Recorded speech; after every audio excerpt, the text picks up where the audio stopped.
The Rules Committee will come to order. We are here for consideration of H-Con Res 112, the budget for fiscal year 2013, and we're happy to welcome the distinguished chairman of the Committee on the Budget, Mr. Ryan, and I assume that the ranking member will be coming soon, and we'll look forward to that. Without objection, Mr. Ryan, any prepared statement that you have will appear in the record in its entirety, and we welcome your summary. Whatever you, it's up to you. It's up to you. Mr. Van Hollen, please join us. Thank you. Oh, my goodness gracious. This will only take about 45 minutes. I hope you're okay with that. The Rules Committee does not have time limits, as my friends in the minority like to regularly remind me. So we'll welcome whatever amount of time you'd like to take. Thank you very much, Mr. Chairman. I want to begin by thanking the members of our committee on both sides of the aisle. I want to say this before he gets into his a statement. While we're getting along with each other. Because you wouldn't say it after? That's right. Well, it'd be less. It wouldn't be as easy. That we have a good protocol and a good relationship that is extended back in time to this committee between Kasich and Sabo, between Nussel and Spratt, and Chris in the minority has done a really good job of keeping that protocol going forward. We had a smooth markup, about 30 amendments, and I'm proud of the fact that our committee, with very different sets of opinions, has been able to conduct itself in the way it has.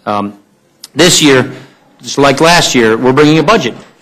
We think we have a moral responsibility to do that, and not only that, we have a statutory responsibility in the 74 Budget Act to pass a budget.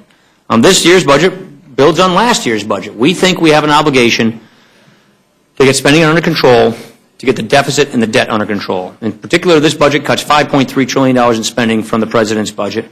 It brings government spending back down toward its historic level of 20% of gross domestic product by 2015. It also repeals the President's health care law. It stops the law's mandates. It stops the spending in the law and the tax increases. It also proposes to deal with the drivers of our debt, Medicare reform in particular. Medicare is the one biggest driver of our debt in the future. So not only is the fact that the CBO is telling us the Part A trust fund is going bankrupt in 2021, but the $37 trillion of unfunded liability that the CMS actuary has come to testify to tells us the sooner we work to shore up this program, the more likely seniors can bank on the promises it has made them and that they have organized their retirements around.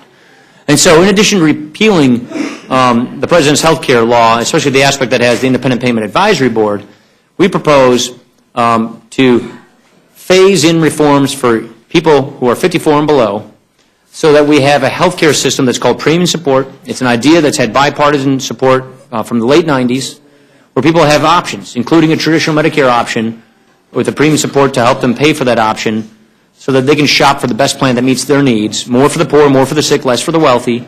We think that this is the best way to strengthen and save the program and keep the benefit intact for current seniors. We also think it's important to get people back to work, and that's why we propose fundamental tax reform, collapsing the 6 brackets into 2 for individuals, 10 and 25%, and a corporate rate of 25%, which is at the industrial world average in a territorial system. We propose to do this in a revenue-neutral baseline, based on the current policy baseline, by closing loopholes. We think that's smart. We think that shows a good step forward in what has become a growing bipartisan consensus on how best to do tax reform, broaden the base, lower the rate.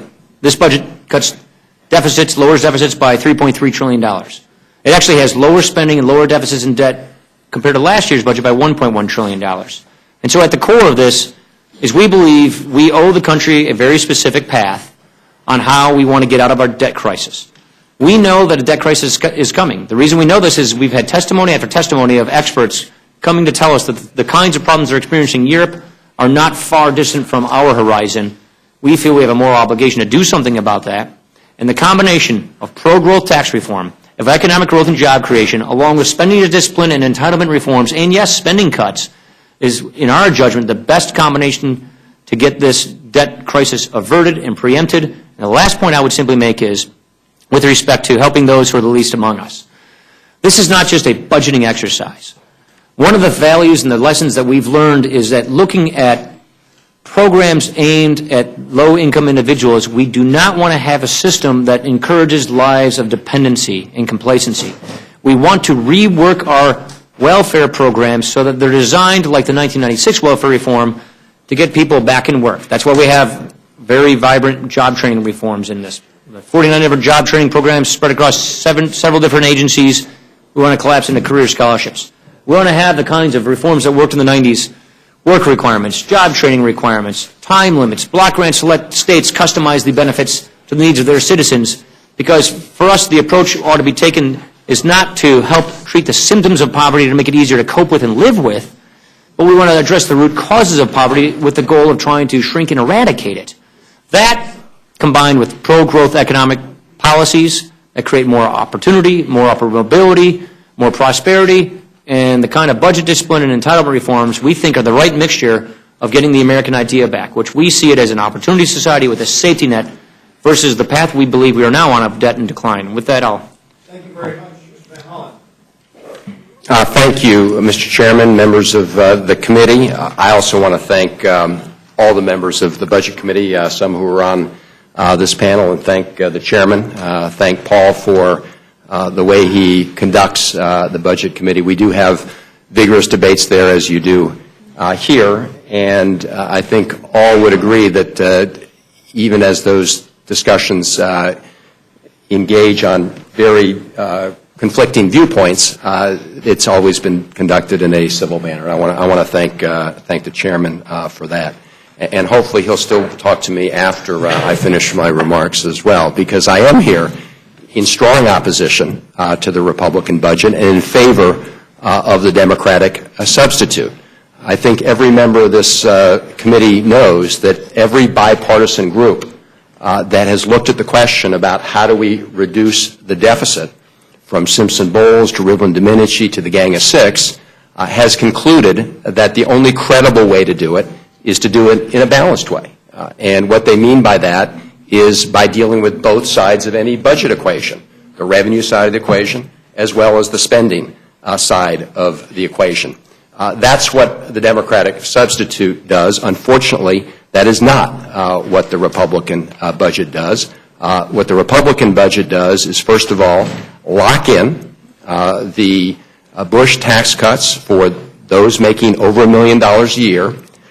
It doesn't close one single tax loophole, not one penny, for the purpose of reducing the deficit. And at the same time, it provides what we believe is another windfall tax break to the highest income earners that will be financed by middle income taxpayers. By dropping the top rate from 35% to 25%, you lose a whole lot of revenue, and if you do that in a revenue neutral way, as the majority proposes to do, you will be eliminating lots of deductions that support and benefit middle income taxpayers. So because it doesn't deal at all with the revenue side of the equation, it has to deal with the budget entirely through cuts. And we strongly believe when you look at this, you will find that it does end the Medicare guarantee. It gives people the equivalent of a voucher. You can call it premium support, you can call it voucher, whatever you want. Whatever you want to call it. The reality is the amount of the voucher seniors get will not keep pace with the increasing costs of health care. And therefore, over time, that gap will grow more and more, and seniors will not be able to afford the coverage they currently have under Medicare. It also slashes Medicare such that by the end of the 10-year period... Medicaid. I'm sorry, Medicaid. Thank you. I know we're talking for us pretty well. That's right. Well, it's over $800 billion. So by the end of the 10-year period, it cuts it by 1/3. And just to respond to the chairman's point about encouraging work, I would just ask members of this committee to go out across America. You will find lots of people working one, sometimes two jobs at minimum wage, at low wages, working very, very hard. At the minimum wage in this country, you're still below the federal poverty line. And those individuals are not lying around in hammocks. They're working very hard. And if you deny them health support by cutting Medicaid, you're not penalizing people who aren't working. You're penalizing hard-working people who don't earn enough at the minimum wage or others to provide that essential need. And to suggest that it's incentivizing economic growth by denying those supports when it cuts dramatically into education budget and to student loans, I think it just defies logic.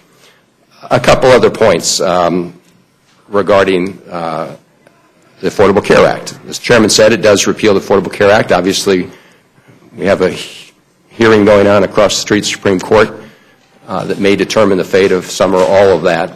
But I do think it's important to point out that despite some of the statements that are being made on the campaign trail by some of the Republican candidates, the Republican budget adopts all the savings that were part of the Affordable Care Act.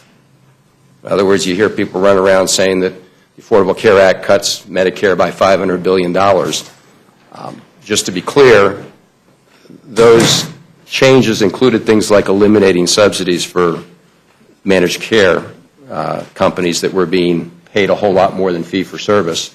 The Republican budget assumes all those savings in Medicare, but unlike what we did in the Affordable Care Act, which was to plow some of those savings back into strengthening the prescription drug program and closing Part D of the donut hole and providing preventative care services, the Republican budget cuts that portion of the Affordable Care Act. And so the reality is that when you try and deal with budget deficits by only addressing one side of the equation, you inevitably get this lopsided result, which is why the Democratic proposal takes a balanced approach. We essentially adopt the framework presented by the President's budget. We do not endorse every specific proposal in the President's budget. We leave a lot of discretion to the congressional committees on how they will achieve particular savings, but we identify categories of savings that we have to achieve. We also do close tax loopholes, eliminate subsidies for the big oil companies, and we ask millionaires to go back to the rates they were paying during the Clinton administration when the economy was doing very well. And so that is the general approach that we take, outlined in the President's budget, again, without endorsing every proposal, but embracing the framework of balance. Thank you very much. Thanks to both of you. I was looking the other day at the numbers. At this point, following the passage of the Economic Recovery Tax Act of 1981, we had an 8.5% GDP growth rate. And I would argue that Mr. Ryan's case is in fact one that does take into consideration both aspects. Revenue is a very important part of this. You're absolutely right, Chris, and I think that as we look at it, it is imperative that we enhance the flow of revenue to the Federal Treasury to deal with our $15.5 trillion debt. But again, if you juxtapose the 8.5% GDP growth rate that we had at this juncture in 1984 to what everyone acknowledges is a pathetically low GDP growth rate, and we looked at yesterday's statement that was made by the Chairman of the Federal Reserve, in which he looks at this quandary of GDP growth and the lack of job creation that has followed. We're in a position now where the focus needs to be on enhancing GDP growth rates so that we'll have greater job opportunities. So I just think that Thomas Jefferson said it very well when he said, two thinking men can be given the exact same set of facts and draw different conclusions. I respect your position. I understand the arguments that you were making, but I happen to come down on the side, having been here in 1981 and getting ready to leave this place at the end of this year, I happen to believe that that vision for our quest of trying to deal with the very serious societal challenges that we face is a better approach. And I think that we're going to have a choice. We're going to have a number of budgets that will be put forward today, and I will say that I'm planning to recommend to this committee that we make all of the budget proposals that are coming before us So it means we'll have a rigorous, interesting debate on this question on the House floor. So I have no questions for either of you. You both made the case very clear, but just in case you were concerned or confused, Mr. Van Hollen, I just wanted to tell you that where I come down on this issue. Ms. Fox. Not confused at all, Mr. Chairman. Thanks. Thank you, Mr. Chairman. I want to thank Chairman Ryan for the great job that he does in presenting the facts about our situation in this country, about the budget he is proposing, and making sure that people understand in very plain language what's happening. And also I appreciate his often having to correct other folks who make statements about the current situation or about what the budget that I hope we will adopt does compared to proposals made by the President, because I think it's very important that we get the facts out there and that the public understand that. I did notice Chairman Ryan taking some notes when Mr. Van Hollen was speaking, and I wondered if you wanted to respond to some of the things Mr. Van Hollen was saying. Well, I could. I guess I'll go on just one or two. Let me first say he should be congratulated for doing a budget. You know, there's always a temptation in the minority because you don't have the responsibility of governing in the majority. There's always a temptation not to do a budget and just to criticize. He's not doing that, and you know, you really should be congratulated for that. That's to the credit of the process we have here. On Medicare, a voucher is if you get a check in the mail, you take that and you go buy something. You know, like we talk about school vouchers and things like this. Premium support is quite different. We all actually know what premium support is because we have it for our own health care plan, which is you get a list of guaranteed coverage options offered to you, in this case by Medicare. You pick the plan you want. It's guaranteed. Medicare can't deny you. They can't risk adjust you. They can't deny you based on your health condition. And then Medicare subsidizes your premium based on who you are. More for the poor and the sick, less for the wealthy. And the way in which that premium subsidy is determined is by a competitive bidding process which guarantees that you'll have at least a basic plan to choose from. There's a lot of evidence. CMS actually gave it to us just the other day that shows that this is a good way of working and that, yes, it does keep the benefit on in pace and time. I would also say that the backstop is that Medicare grows at the same rate under our budget as it does under the President Obama's proposed growth rate. The only difference being the IPAB, the Independent Payment Advisory Board, this board of unelected, unaccountable appointees by the President, they make the decisions on how to conform Medicare within the growth rates, how to cut Medicare, which will affect current seniors. We don't do that. We say let 50 million seniors choose the best plan that meets their needs and then subsidize those with the greatest needs more than others, and that acts of competition, which we've applied to Part D and other aspects of government, works really well. There's a lot of evidence to that effect. The last part about the savings. It is true that the President's health care law takes money from Medicare to spend on the President's new health care entitlement. We don't do that. We keep those savings for Medicare to help extend the solvency of Medicare. Doing just that doesn't get you anywhere near what you need to do to make Medicare permanently solvent, which is what we're planning on doing. I can go on and on, but I'll just leave it at that, only to say that we just have a different opinion on how to shore up this program. Our budget does that. It still goes bankrupt under the President's budget, and I haven't looked closely enough at Mr. Van Hollen's budget, but if it resembles the President's budget, then it still shows that Medicare goes bankrupt. And we think we should fix this program, because the sooner we act to shore up these programs' finances, the better off everybody is going to be, and the more gradual and phased in these reforms ultimately are, because if we keep kicking the can down the road, then it's sudden, it's disruptive, it's real, and it interrupts the services and the benefits for people who are already in retirement, and that's what we want to avoid.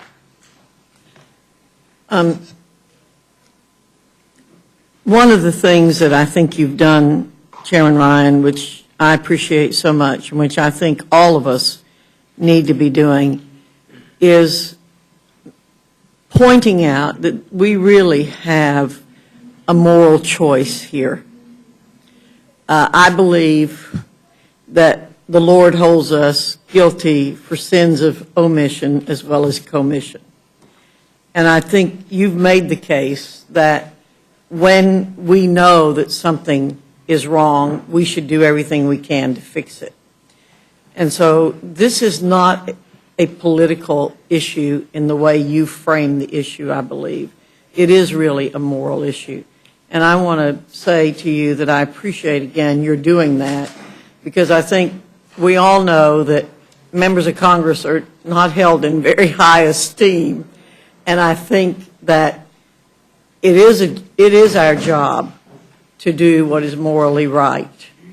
And morally right means getting our country back on track financially and providing the same opportunities that we have been provided in the past, and doing what we can do to make those choices available in the future.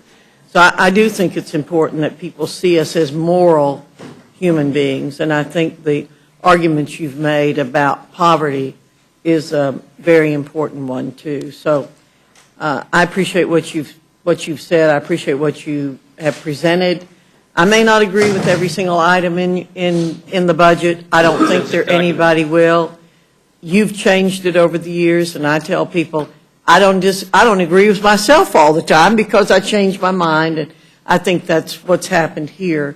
And so I appreciate it very much, and I thank you for the hard work and the work of your staff in presenting what I think are moral choices for us as well as for the American people. Thank you, Mr. Chairman. Ms. Slaughter. Thank you, Mr. Chairman. I'm glad to see both of you here today. I know that you are considered by both sides of the House to be among the best and the brightest here, and I know how hard you've worked. I would like to see if Mr. Van Hollen, who was also doing some scribbling there, would like to respond. Thank you very much, Ms. Slaughter. First, I would point out that you just look at the Medicare trustees report. You'll find out that the Affordable Care Act extended the life of the Medicare trust fund. It's in the report. Number two, with respect to the voucher premium support plan, it doesn't really matter what you call it. The question is what impact it has on the senior. And despite comparisons to the Federal Employee Health Benefit Plan and the Part D prescription drug plan, this is a very different animal because at the end of the day, the enforcement mechanism does, by its very nature, cap the amount of the premium. That's how it saves money. So let me give you an example. The Federal Employee Health Benefit Plan, every member of that plan, including members of Congress, get a guaranteed share of 72% is paid by the plan of your premium, right? So as health care costs go up and the costs of your premium go up, the amount paid by the Federal Employee Health Benefit Plan remains constant as a percentage. So it keeps pace with the increased costs. Premium support should support the premium. This doesn't. This saves money by detaching the value of the premium from rising health care costs. And the risk of those rising health care costs is then put on the senior on Medicare. And that's why we're very clear that it ends the Medicare guarantee, because the guarantee currently allows you to get a set amount of benefits for the current, essentially, affordable price that you pay under Medicare. And when you totally detach those two things, that guarantee is no longer there. And in the Part D premium, there's no cap. And in the Federal Employee Health Benefit Plan, there is no cap. So that's a fundamental difference between the two, and it goes to the heart of the issue.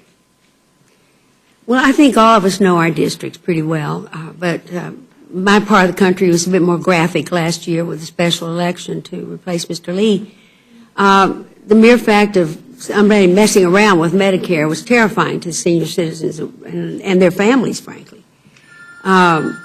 And I don't see any change in that. Ever since that happened, I have 3 district offices. There is not a day that goes by that we don't get 2 or 3 or maybe more phone calls from constituents saying, please don't hurt my Medicare. This is something that really weighs on their mind to a very great extent. And I think the thing that they worry about most, and so do I, is sending somebody out into the marketplace.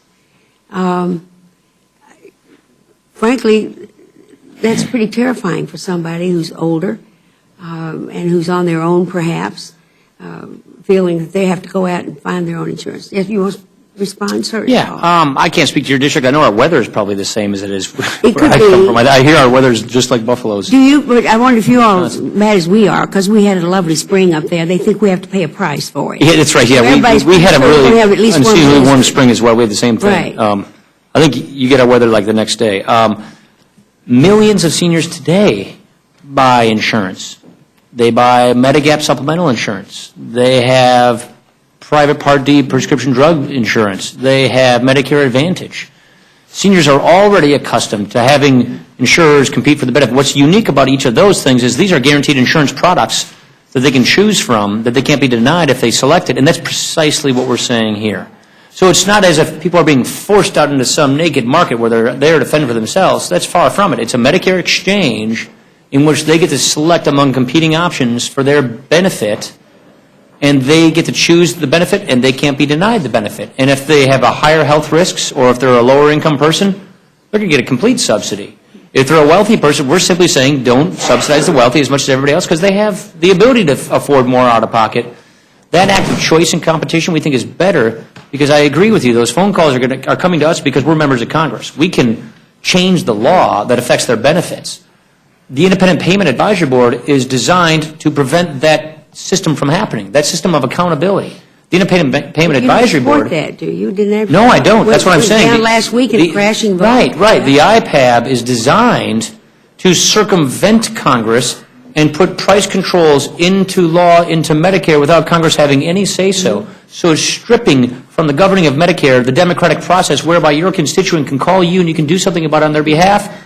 With IPAB, that doesn't occur, and their price controls go right into law if we don't replace their cuts to Medicare with a supermajority vote somewhere else. And so what I would say is the current law is denying our constituents from accessing changes to the law through their elected representatives. That's what I think scares them.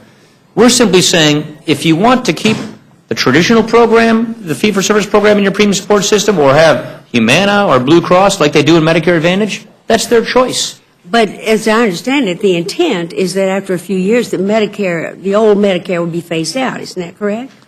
So you can't The old really Medicare is tell them gone they have already. a choice. Medicare, as we know it, was changed by the President's health care law. Right. Medicare, as we know, it's going bankrupt unless something's done to shore up its finances. Medicare, as we know it, will be governed by IPAB.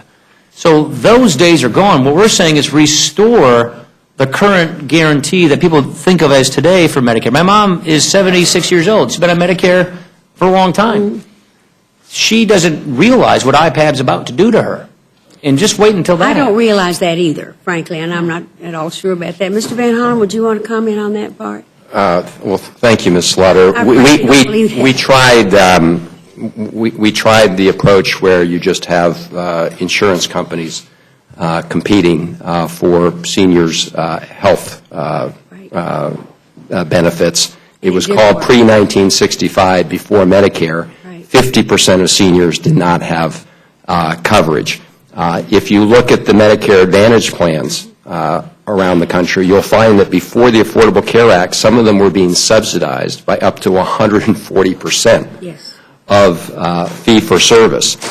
So when you have the costs of health care in Medicare rising actually at a somewhat slower rate per beneficiary than in the private marketplace, it doesn't make a whole lot of sense to put seniors into that marketplace with a voucher that declines in value relative to the projected increase in costs, because that does leave them holding the bag at the end of the day. And it goes to the fundamental difference between these two approaches. The Affordable Care Act puts in place lots of innovations to try to focus more on the value of care rather than the volume of care. And prevention. And prevention, Right. Including bundled payments so that people would coordinate care better, and that is the focus of the Affordable Care Act.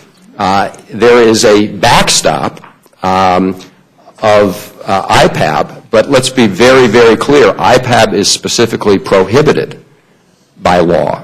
from reducing benefits to Medicare beneficiaries, insurance companies are not. They can do that. They can do that, and they can also increase the price until it's absolutely unaffordable. In addition, under IPAC, Congress does get the last say. In fact, what Congress gets to say is if we don't like the recommendations of this group, Congress, the elected representatives, can substitute their alternative any way they want. But the So the supermajority- fundamental issue is who are you ultimately placing the risk on? And when you give somebody, and again, I don't care what you call it, when you give somebody a payment that doesn't keep track, that doesn't keep up with increase in health care costs, you are putting the risk entirely on them, and that is our fundamental They know objection. it, too. Thank you very much, Mr. Chairman. Bishop. Thank you. If you don't mind, I don't want to talk only about Medicare on this particular. It's all right, we're used to it. I'm under the assumption there are other parts to the budget than just Medicare. But I do want to say very quickly that I actually don't want to go into the details of the budget because you're going to have plenty of time on the House floor to do that. I do take umbrage, I think, when you said that you had a vigorous debate in your committee similar to this committee. I hope it's much better than the debate we have in our committee. There was a former Secretary of Agriculture who is very, very popular, especially amongst conservative groups in my area, that once said that if you find yourself, when he was talking about the proper role of government, so if you find yourself at the controls of a hijacked airplane and you want to return, you don't do it by shutting off the engine. You have to gradually turn the plane around, gradually reduce the speed, lower the altitude, and bring it in for a safe landing. So what this country desperately needs going forth in the future is a process that allows us to slowly turn the country around and bring it in for a safe landing.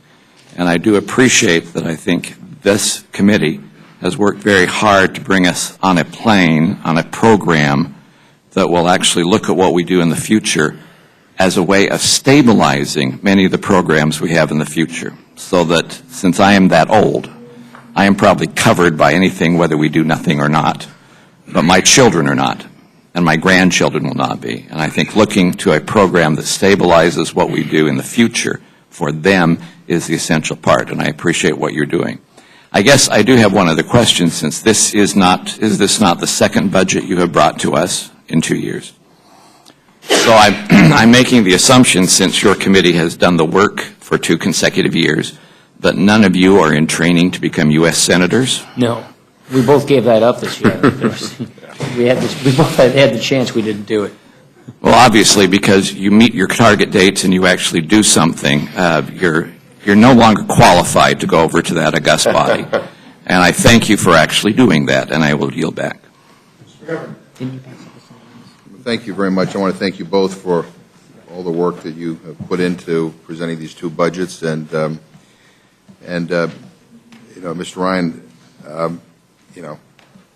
when I look at your budget, it comes no surprise to you, but I've concluded that, we clearly have a very different view of government and the role of government and the direction this country ought to move in. And my biggest problem with the budget you're presented is the impact I think it has on the most vulnerable in our country.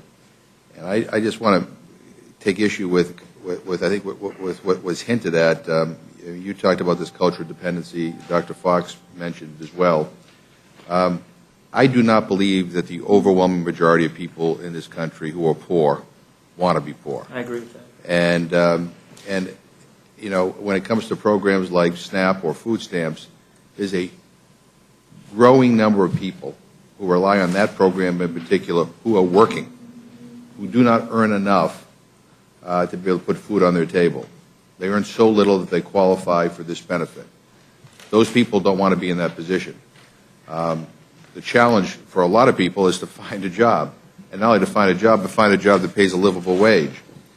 The Center for Budget and Policy Priorities put out a position paper specifically on what your budget would do to SNAP. But let me just read you the first couple of paragraphs. It says that the Ryan budget plan includes cuts in SNAP, formerly known as the Food Stamp Program, of $133.5 billion, more than 17%, over the next 10 years, which would necessitate ending assistance for millions of low-income families, cutting benefits for millions of such households, or some combination of both. You had a similar proposal last year.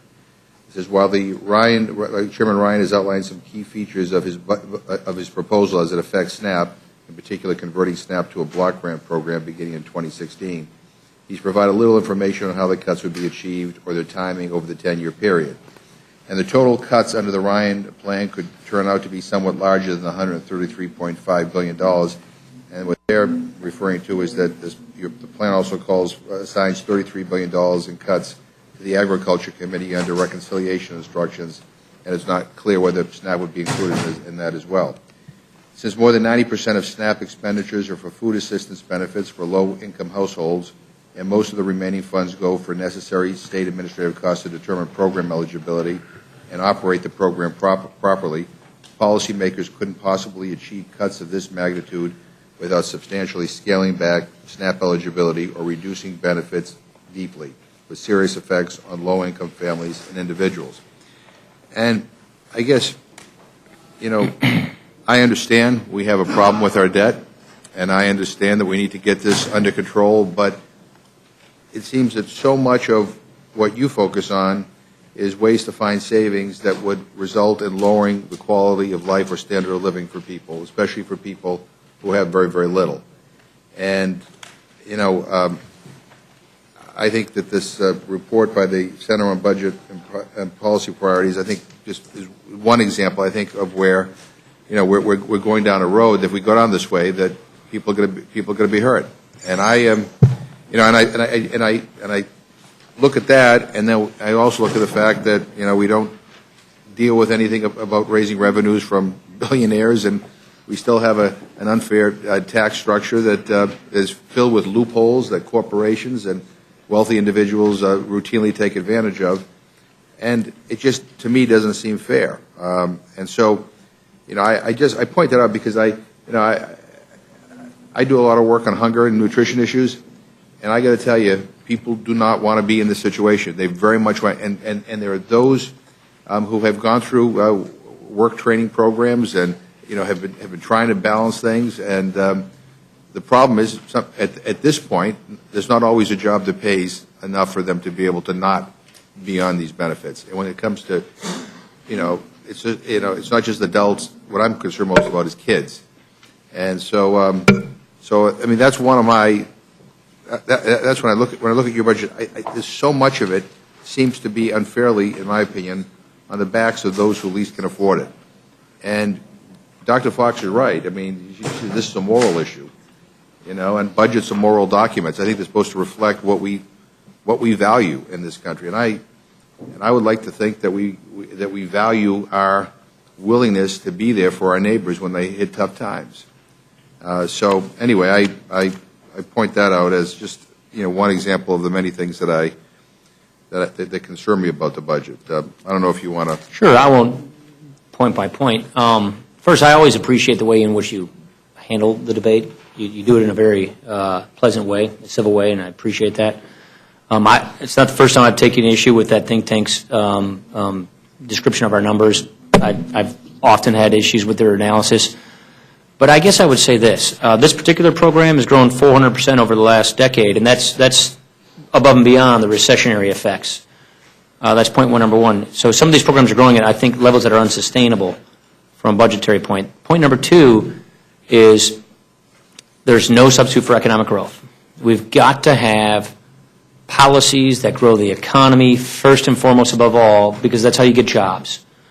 And that is one of the primary focuses of our budget, like our tax reforms, which we do think loopholes are too much, and we should get our rates at competitive rates so we can have a simple, fair, and competitive tax system for growth. The other point I would say is what we work on, what we look at for those who are on the bottom rung of the economic ladder in society is we don't want to give them a stiff marginal tax rate effectively that makes it harder for them to come off of assistance and onto lives of self-sufficiency. We have these cliffs in the law that makes it really difficult for a person to go from a life of public assistance on to a life of self-sufficiency, because once she gets a job, she loses her benefits, and she would have been better off staying on the benefits than having the job. So we want to have some transitional assistance that makes it, it aligns the incentives with the person to get onto a life of self-sufficiency. There's no substitute for education. That goes beyond just the role of the federal government, but that's why we focus a lot of our attention on job training and cleaning that mess of a system up, which is so wasteful and duplicative, and we're not even measuring whether it's working or not. But I would simply say, what I've learned from my home state in Wisconsin is when we reformed AFDC into what we now call TANF, we made tremendous strides at getting people onto lives of independence and self-sufficiency and dignity, and onto lives of upward mobility where they made more income and had better livelihoods. Those ideas and those reforms are the same kinds of things we're trying to capture here with these reforms and these other means-tested programs. And so we've seen the successes work. We want to replicate those successes in these other areas of means-tested entitlement programs, because the goal in our mind is to make them more sustainable, yes, but more importantly, have them wired toward getting people onto their feet and removing those disincentives that makes it tougher for a person to leave lives of public assistance, which I agree, they don't want to be there, but if it pays more than the job they're starting out with, you got to watch that. And so the key is upward mobility, skills, and having the right incentives to get people on their feet. And that's what we're trying to accomplish here with this. Well, let me just say, and again, budgets aren't as specific as we always like them to be. So when you talk about transitional assistance and programs, I don't think there's anybody who disagrees with that. We all want to provide the resources to help people get off the public assistance to become self-sustaining. Over the years, we've been cutting a lot of programs that I think have been very beneficial to helping people make that transition. But putting that aside, one of the reasons why SNAP has grown is because of the lousy economy we've had. Yeah. No, I'm saying, yes. The more and more people that are unemployed, the more and more people that are forced into lower But above jobs. Right. But even when you net out the recessionary effects, it still has grown tremendously. And I should also point out, it's probably one of the most efficiently run programs in the federal government. I wish, with a little over a 2% error rate.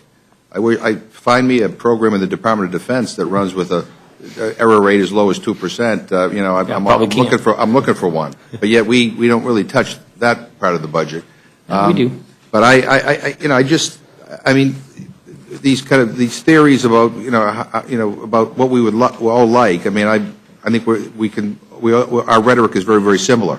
It's the specifics and how you get there, and it is also understanding that when people are coming out of the worst economic crisis of the Great Depression, that there is a need there, and just arbitrary cutoffs and reductions in programs that could result in cuts that deny them benefits, I think is unfair. I don't know, Mr. Van Hollen, whether you want to add anything.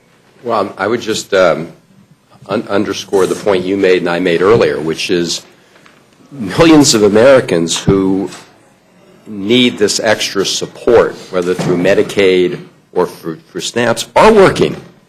They're working hard, sometimes 2, 3 jobs.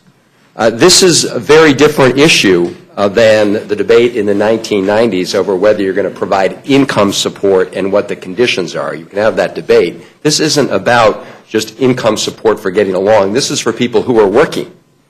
The overwhelming majority of people on Medicaid are working. Let's remember, 2/3 of the costs of Medicare actually goes to as seniors in nursing home. Actually, these are people who are in Medicaid. These are people who have worked and now are in nursing. That's 2/3 of Medicaid. The remainder of it goes to disabled individuals and families with kids. And those are overwhelmingly working families who aren't earning enough income to be able to afford health insurance. And the same is true with with nutrition assistance. These are overwhelmingly people who are working but aren't earning enough income at the wages they're making. So that's why I have a fundamental problem with comparing that to income support programs, which were for people who were not working. You can have we had a debate in the 1990s, but this is very different. We're talking about millions of people who are working, need a little extra help. And I just want to put I out- could respond quite a bit, but I will No, not, but just, purposes, you know, and saving time. But just, you mentioned the cost of SNAP, but the cost has gone up because food costs go up, and SNAP is indexed to inflation. And SNAP does allow, by the way, for assets like cars, so that people get to their jobs, or childcare and things like that. So I mean, there are that particular program, I think, has is trying to be responsive to some of the things that we both are concerned about, making sure that people do not stay on public assistance because they can't find a job. And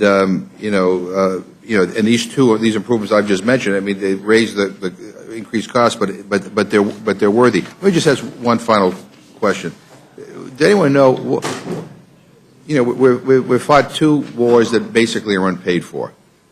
What has been the impact of the unpaid for wars in Iraq on our debt? I know we've spent about $10 billion a month right now in Afghanistan. I'm just curious what the. We're getting the number for you. Yeah, I mean, I assume it's a significant number. We'll get it. Yeah, I appreciate Maybe that. we'll do some others. and then- Yeah. No, and 1.4? 1.4. That's 1.4 for Afghanistan and Iraq from the beginning. 1.2 out of DOD, 1.4 total if you include other activities. Yeah, that's right, state. what? 1.4 if you include DOD and state. 1.4 what? Trillion. Trillion. Yeah. Okay, yeah. That's a pretty significant number. I raise that simply because, and this is for Republicans and Democrats, that, if you want to go to war again, we ought to have the guts to go to the American people and say we ought to pay for it, not just put it on our credit card. That's over because- 10 years. Yeah. Yeah, that's from 2001 Right. And through 2012. And that doesn't take, 1.390. and that doesn't take into cost the veterans who come back and who are going to need a lifetime of care. I mean, it is, again, I mean, there is a cost here that unfortunately we very rarely debate in this chamber. Anyway, thank you both. I yield back my time. Thank you, Mr. Chairman, and I want to agree with my friend from Massachusetts. I wasn't here during those years where we sent young men and women off to war but didn't have the courage to vote to pay for it. I wish folks had, and I say that's one of the things that I appreciate about this budget committee. The chairman opened by saying this isn't a budget exercise, and I found that to be true meeting after meeting after meeting. Lots of things you could do if this were just an academic exercise to make the numbers work. But it's not. It's a serious commitment to the American people to show some a choice of visions and opportunities. I agree with my friend from Massachusetts that these things get interrelated in many ways. We talk about the rising cost of food. I think about the many items in the budget dealing with trying to lower energy costs, trying to lower the amount of corn that's going into fuel. I mean, that's one thing that's so difficult, I think, for folks back home to understand is how we do things and think they're occurring in a vacuum when in fact they're interrelated. And that's what's been so great about working on the budget with you, Mr. Chairman, and with you, Mr. Van Hollen, has been seeing that interplay. I would like to second the McGovern motion when my friend, the chairman of the Rules and Organizations of the House Subcommittee, comes back to give the Budget Committee the authority to go ahead and implement these reconciliation priorities, to give us the opportunity to authorize in areas that the rules do not allow us to authorize today. I bemoan the lack of specificity in the budgets as well, and every time we push for specificity, the chairman would say, Rob, that's not actually in our committee's jurisdiction. We have to be respectful to other chairmen who sit on other committees. But if we can move that jurisdiction to the Budget Committee, I have to convince the three of us, or the 4 and 5 of us now, as I see other folks, that we can come together and do that.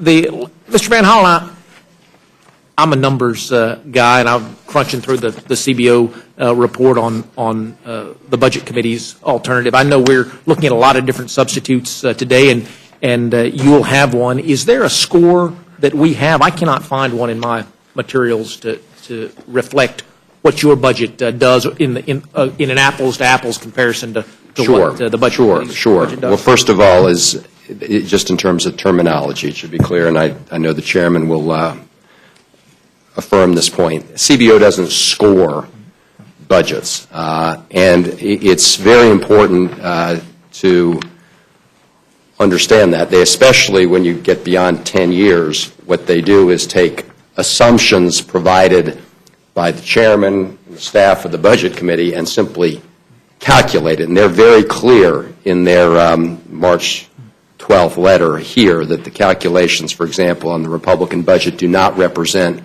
a cost estimate for legislation or an analysis of the effects of any given policies. They just took numbers and crunched them.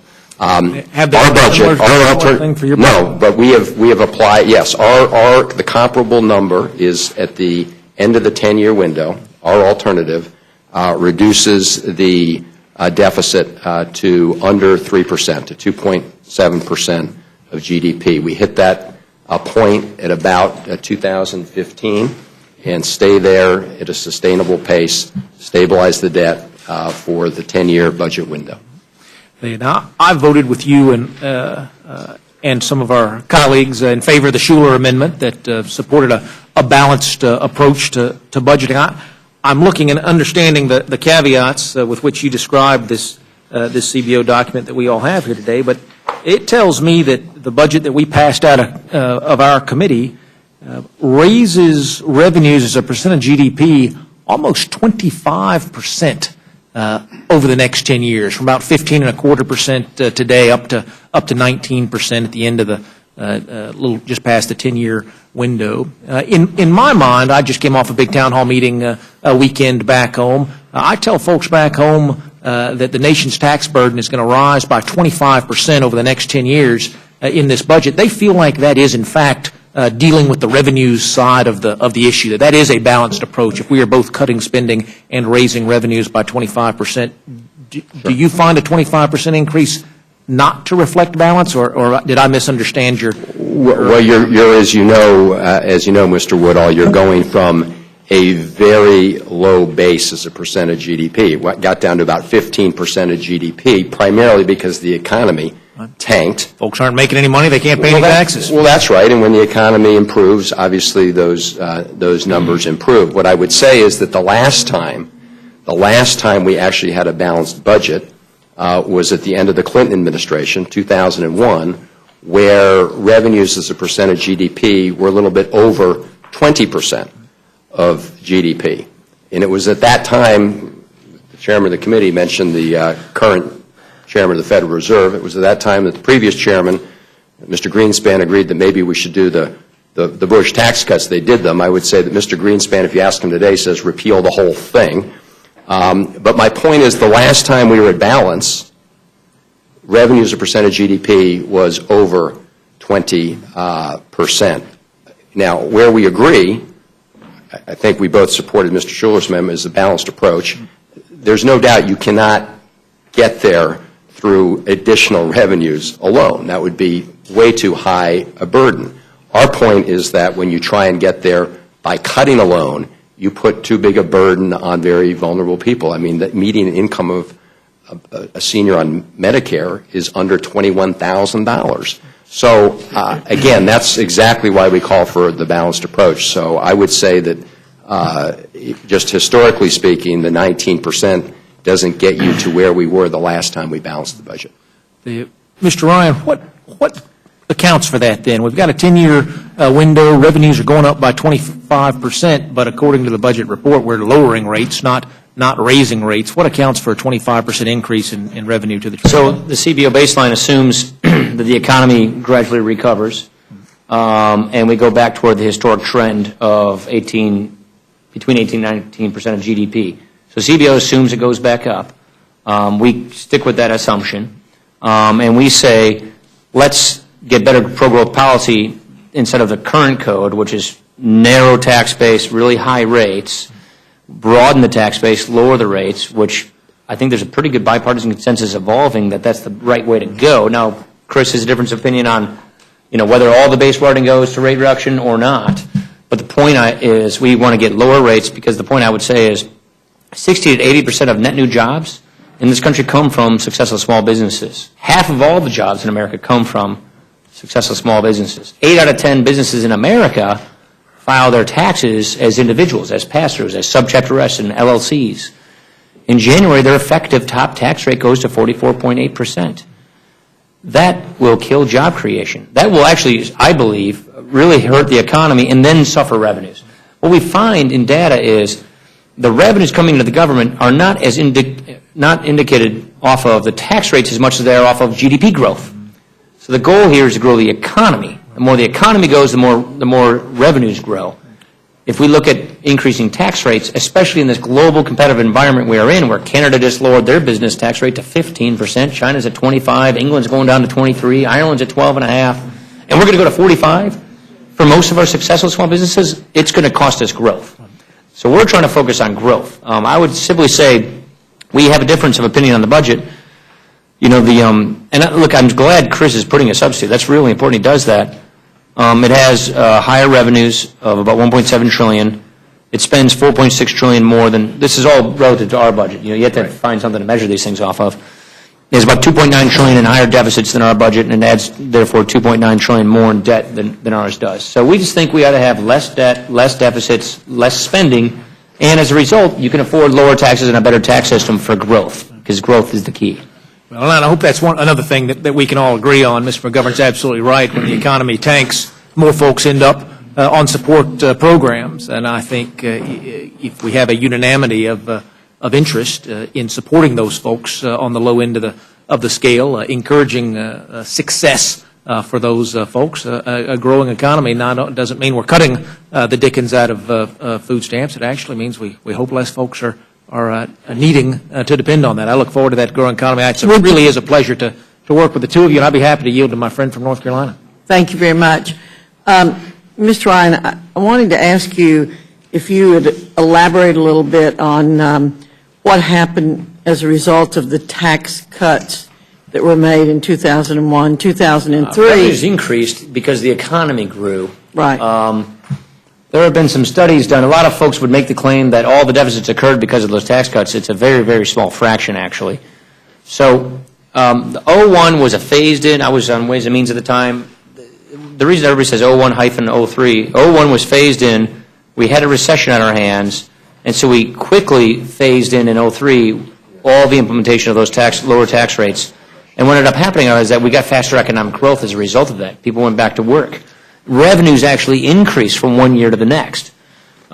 So tax rates affect economic growth. The history is very clear on that one. And so we want to basically not hit this economy with a big tax rate increase. CBO is telling us if we hit this economy with a big tax rate increase, like the one scheduled in current law, that's going to knock our economy down to about 1.1% economic growth. You don't create jobs when you're limping along at that pace. You know, after the last really deep recession, the one in the 80s, the one in the 70s, we grew between 4 and 8% the first and second year after those recessions. We ought to be growing out of this recession, and I would argue one of the reasons we're not is because of this huge threat of great tax increases on the horizon, the uncertainty it produces into the economy, and the fact that it's putting businesses and entrepreneurs on the sidelines.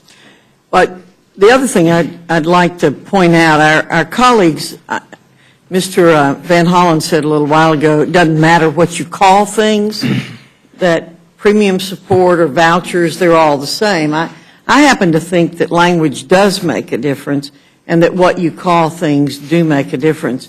And I'm not a very good phrase maker, but I'm kind of curious to see this sort of tandem thing going on. He talks about Bush tax cuts that occurred in 2001.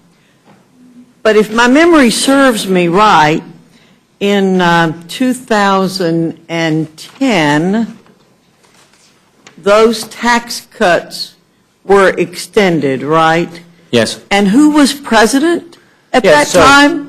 The argument President Obama made at the time when this is in lame duck when his party controlled the House and the Senate, was that they had those tax increases, they thought it would hurt the economy.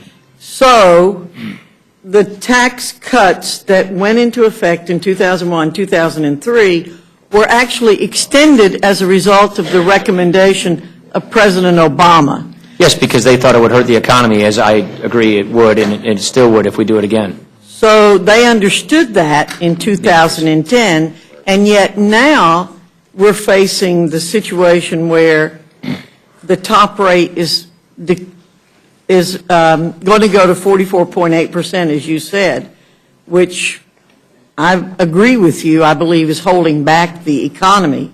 So I guess it would be fair to say if we don't do anything to extend the Obama tax cuts, then we're facing the largest tax increase ever in the history Yes. of the country. I don't That think- could be called the Obama tax increases?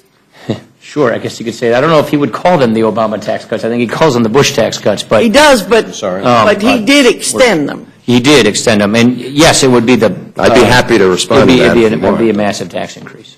Thank you, Mr. Ryan.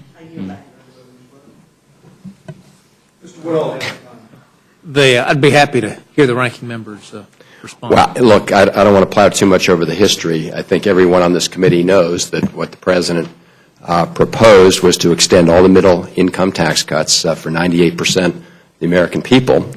He did not think we could continue to afford tax cuts for the folks at the very top, and he got a very clear message from the Congress that unless you provided the higher-end tax cuts, the Congress wouldn't go along with the middle-income tax cuts. And Ms. Fox, my point about terminology... Did he Yeah. sign that bill? Oh, absolutely, because he faced exactly that choice that I said he faced. And what I said with respect to seniors is I don't think they care whether you call it a voucher or premium support. If at the end of the day you're unloading costs on them, the effect is the same. Yeah. Well, again, it's a pleasure to work with both of you. I can tell you from a round of town hall meetings where we explained the budget that our committee passed to folks back home, to a man and a woman in the room. They said they're willing to contribute more as this budget demands for them. They're willing to pay more as this budget demands of them, all in the exchange for knowing that tomorrow will in fact be a better economy today, and knowing that these guaranteed support programs that the government has put its name behind will be there for them, their children, their grandchildren to come. And I thank you both. Thank you, Mr. Woodall. Let me just say that in March of 1984, we had an 8.5% gross domestic product growth rate. Mr. Hastings.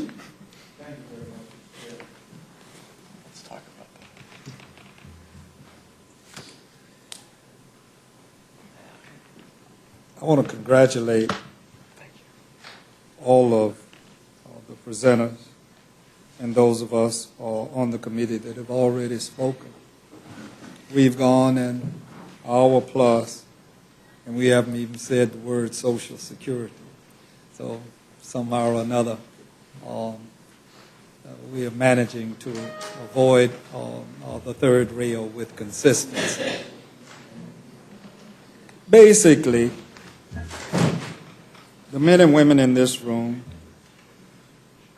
particularly Mr. Ryan and Mr. Van Hollen, and the members of the Rules Committee, are all very sincere and very capable people as it pertains to the constituencies. And I disagree with this notion that we seem to be buying into, that Congress is so unpopular because a poll said so, and the media seizes upon that and runs with it, and then we start saying that we're unpopular. But I'll make a prediction for you that 2012's November elections will allow that 90% or more of us will return to the United States Congress. So the truth is that we're fairly popular at home. It's just as a collective, a bicameral collective, that the unpopularity comes forward. I'm the oldest person in this room as I look around this room at age 75, born September 5th, 1936. Louise may top me. Well, we know, though, the two of us, what shared sacrifice is and was. And until this nation decides that we are going to infuse the notion of not just calling it shared sacrifice, but be prepared to make the necessary sacrifices at every level, until we do that, it will continue down the path that we've gone, and that's tax him, tax she, tax that person over there behind the tree, but don't tax me. And that's not an original expression. It is something that we all utilize on the stump. Had a guy to come to the office the other day, and we all have them. This is the period when it seems constituents all come when we are shaping around the budget and when we're beginning the serious discussions that are going on at the United States Supreme Court. So this gentleman was in the office, and he says, you know, we need to cut spending. And I say, you know, I really do agree with you. He said, but let me tell you about this project that I'm working on. Yeah. You understand, we need to cut spending, but yet not what he's talking about. So the governor is to choose, as the dissent rightly says, and the choices made in the Republican budget, in my judgment, are just wrong for all of us in the country. It's not bold, they say, to provide tax cuts or to, they say, millionaires. I just say those of us that are better off, while ending the Medicare guarantee or seniors and sticking them with the bill for rising health care costs. It's not courageous to protect tax giveaways to big oil companies and other special interests while slashing investment in our children's education. Footnote right there. I went to one of the best schools that I've seen, called Winbrook, in Palm Beach County the other day, and 82% of the children there receive a lunch every day, and 87% of them receive breakfast and lunch. And yet it is an A-rated school under everybody's system in Florida, and I've never seen such enthusiasm among children and educators as I did there. And I am just astounded at the result that I had when I sat down with the teachers and the administration and the principal, and they said, under what you all are proposing, we cannot do what we do for these children. We are better than this. All of us are better than this. And all of us understand the dynamics. And if we peg it to individuals, last year I paid $38,000 in income taxes. That's because my children are grown, my mama is dead, I don't have nobody but me, I don't have no money, no stocks, no bonds, or any of that kind of stuff, so that's on me. But Romney, who is running for president, did not have the same issues that I have, and he winds up with money. Now, Paul, let me ask you just point blank. Mitt Romney's tax. Yeah, but all of us would like to have his problem, wouldn't we? And I don't begrudge him. I don't begrudge him one single bit. As a matter of fact, I applaud it, but I disagree that just because wealthy people are going to have more money in their pockets, that means that poor people are going to have better opportunities for jobs. Well, a confluence of events that has taken place here in our society is we have more people in need and less ways to provide those needs, be it state, federal, or local government. And you can't do it unless you address the revenue side. So the question that I begin with is, are we, in your budget proposal, offering tax cuts for millionaires? No, what we're doing, LC, is we're saying, let's rework the tax code for growth. Let's keep a progressive tax system. And if you actually look at the way the tax code works today, the people in the top two tax brackets get almost all of the income deductions, the write-offs, the tax shelters. Okay. So I think I'm doing this off the top of my head. I think for the top, say 1%, it's about a $330,000 on average tax shelter that they can employ. And like I said, I'm doing this off the top of my head. So for every dollar that a Mitt Romney, a person in the highest tax bracket, parks in a tax shelter, that dollar is taxed at zero. What we're saying is, take away the tax shelter, so that dollar now is taxed at 25%. 25% of that dollar is a whole lot more than zero of that dollar. And use the revenues you get from that to lower everybody's tax rates. Now, there's where I think you may or may not have an issue, which is we're lowering tax rates. Yes, we really think we should lower tax rates. And here's why. Growth occurs on the margin. We want to lower the rate, the hurdle rate on return on investment on capital into our economy. The way you get jobs is you finance job creation. By getting more capital in the economy, more risk-taking in the economy, you're going to have more productivity, more jobs, and higher livelihoods, higher living standards. The other point I would say is, this is now the 21st century, and we've got to watch international competition. More jobs come in manufacturing per person in Wisconsin than any other state in the country. So we're small manufacturers. It's really kind of the heart and soul of our economy, and we compete internationally. So there's a sector of our economy, some are domestic and some services sectors don't have amazing foreign competition, but manufacturing sure does. The Canadians just lowered their tax rate on their manufacturers to 15%. But given the fact that 9 out of 10 businesses in Wisconsin, 8 out of 10 in America, file their taxes on the individual side of the code, their top tax rate's going up to 45% in January. We literally cannot compete with that. So we're saying, instead of having this narrow tax base where these guys get all these tax shelters and a higher tax rate, get rid of the shelters, subject more or all of their income to taxation so we can lower everybody's tax rates. I hear have you. a flatter, fair, more I hear competitive you. system. You didn't give me a yes or a no. So the answer is, it depends on who the person is. How many tax shelters, how many write-offs do you have? All right. Are you Well, plowing all your money into let me come at it a tax shelters or different way, not? Paul.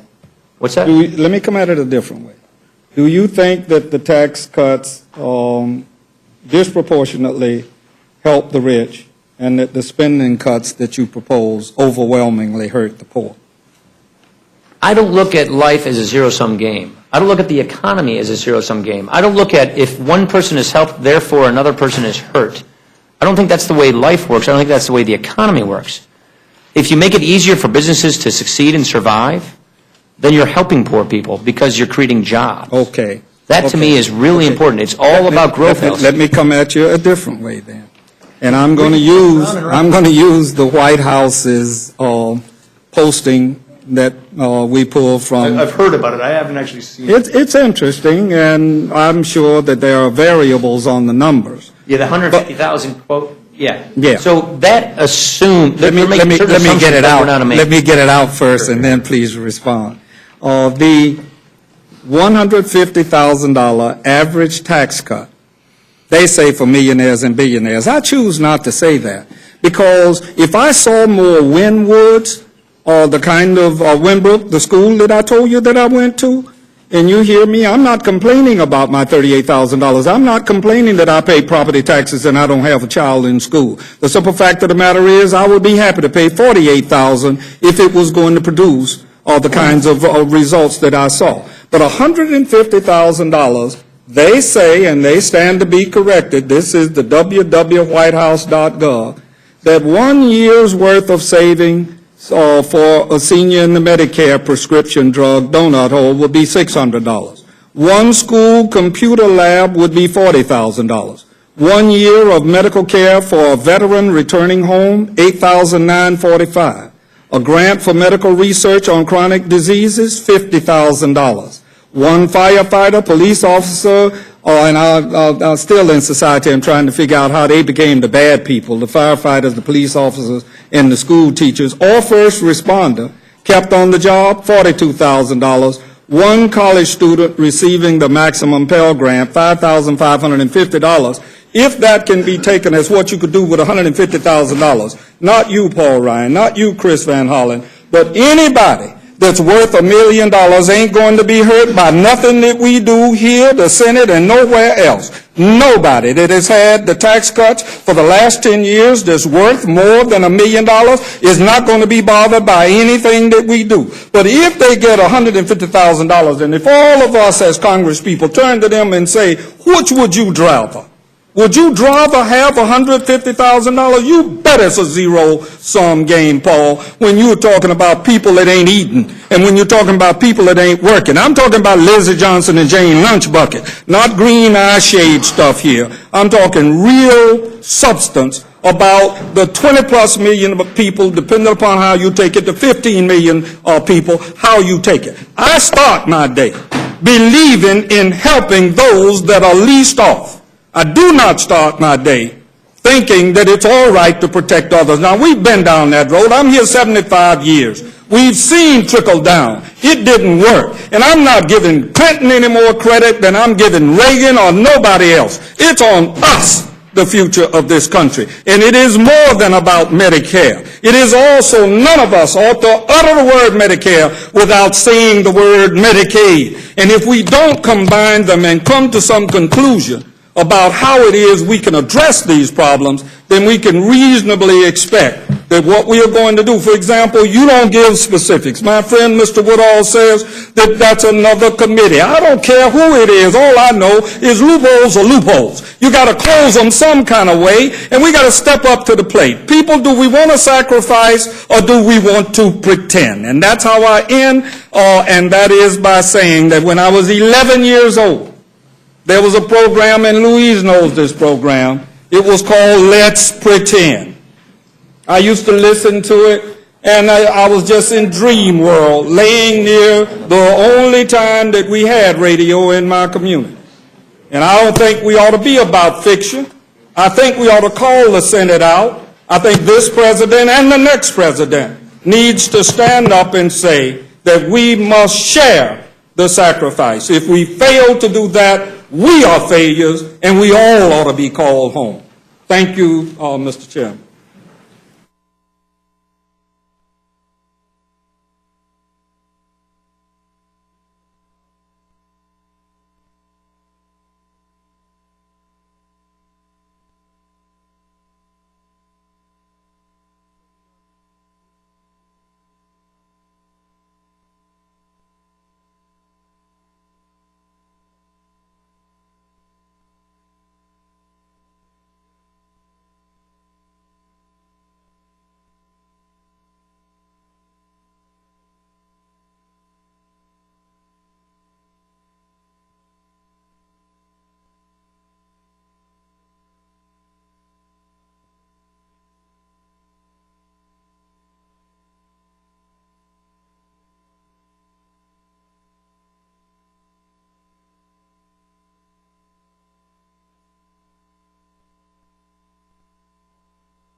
Including measures, as you know, to provide tax relief to small businesses. In fact, a big part of the recovery bill. My point is that is the government paying for all this, all these jobs? Is the government then paying for all these, and what is their ROI then if we're going to talk about these great jobs? Is there good ROI with these things? Is what? Return on investment, ROI.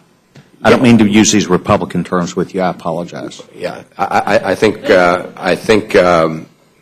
Chairman, we all understand Is there an ROI to, for instance, the $28 billion that we spent? The return on the investment has been putting millions of Americans back to work. That's not my analysis. That's the Congressional Budget Office, the nonpartisan Congressional Budget Office, that said in the year 2011, up to 3 million jobs were saved or created as a result of the recovery bill. And in 2010, up to, actually 2011, it's about up to close to 2 million jobs saved or created. 2010, even more.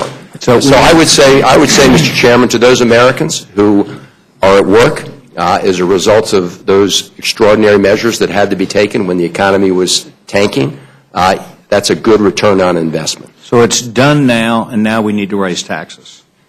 I think what we need to do, Mr. Chairman, is two things. Number one, we need to get our deficits under control, and we need to do it, in our view, in a balanced way that doesn't do it at the expense of seniors on Medicare, that doesn't do it at the expense of seniors who rely on Medicaid, it doesn't do it by cutting deeply into important investments, which is why we propose a balanced approach, which includes, yes, asking folks at the very top, people who make $1 million a year, to go back to paying essentially the rates they were paying during the Clinton administration. I would point out we had quite a discussion about the impact of what we call trickle-down economics. We think that we saw that experiment. It failed. At the end of the 8 years of the Bush administration, they actually lost net private sector jobs. So we had a real-world test of the notion that tax cuts alone are the main driver of economic activity. We're not arguing that, our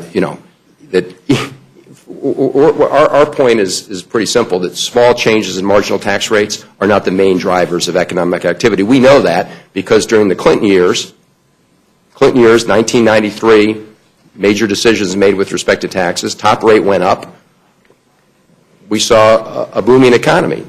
Despite 93 to the end of 2000. 93. Despite those actions, and in 2000 to 2008, by the end of the movie, we actually saw a net loss in private sector jobs. So we've been there, done that, tried it, didn't work. Mr. Chairman, would you yield a moment? I would yield to the gentlewoman. I'd just like to point out to Mr. Van Hollen, as like his Democratic colleagues often do, they point out the Clinton administration great numbers when it was Republicans in charge of the Congress. They point out lousy numbers for the end of the Bush administration, and the Democrats were in control of the Congress. I just think it's very important that that always be pointed out. They want to take credit for everything good and blame everything bad on somebody else. Well, Ms. Fox, let me just say with respect to that. 1993, the Congress had to face a big decision. It was the Clinton, essentially, budget plan, which did increase tax rates on folks at the very top. The result was that by the end of his term, 2001, we did have a balanced budget. The economy did very well despite those increases, and the point is that without those changes, you wouldn't have been able to hit the 20% of GDP, revenue as a percent of GDP, that allowed us to balance the budget. And the reality is the tax cuts after 2001 lost revenue as a percent of GDP, which is the relevant thing to look at in terms of the measure. I enjoy doing this. You enjoy doing this. Everybody else in the committee enjoys doing this. Even Paul Ryan enjoys doing this. Talking about what we really believe in. And I would say to you, I was here during those years, and I saw the President, then Clinton, repeatedly say he was against a balanced budget. And he worked darn hard on a Republican agenda that then turned that around. And I would just simply say to all of us that are here, I think what we're really after is a better economy and more jobs. I have great respect for Al Seahan. I've served on this darn committee a long time. I don't want to talk about him when he's gone, but the first people to lose their job were disabled people when President Obama had the problems that he did.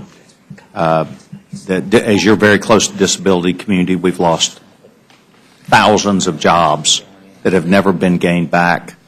And there are people who in this committee talk about it won't harm anybody that's a multimillionaire. It does hurt. The number of people who file as millionaires has fallen 37% in the last few years. The number of people filing as millionaires has fallen 37%. If you do not have many people filing as millionaires, you get less revenue. And I am wanting us to do things which will create more millionaires, more jobs, more creation of entrepreneurship. And I will tell you that part of my problem is I grew up in Texas and believe in freedom and opportunity. But I will tell you that I believe a lot of people got hurt in this economy, even multi-millionaires worth hundreds of millions of dollars who created to not only jobs and job creation, but the stock market and a lot of things. And I would like to see us do the things that work.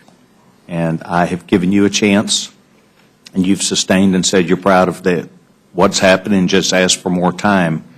I would say to you, I think the American people getting a tax increase, all Americans getting a tax increase at this time will be very devastating. And I, of course, fall off on the side of Mr. Ryan. I believe what Mr. Ryan's doing is correct.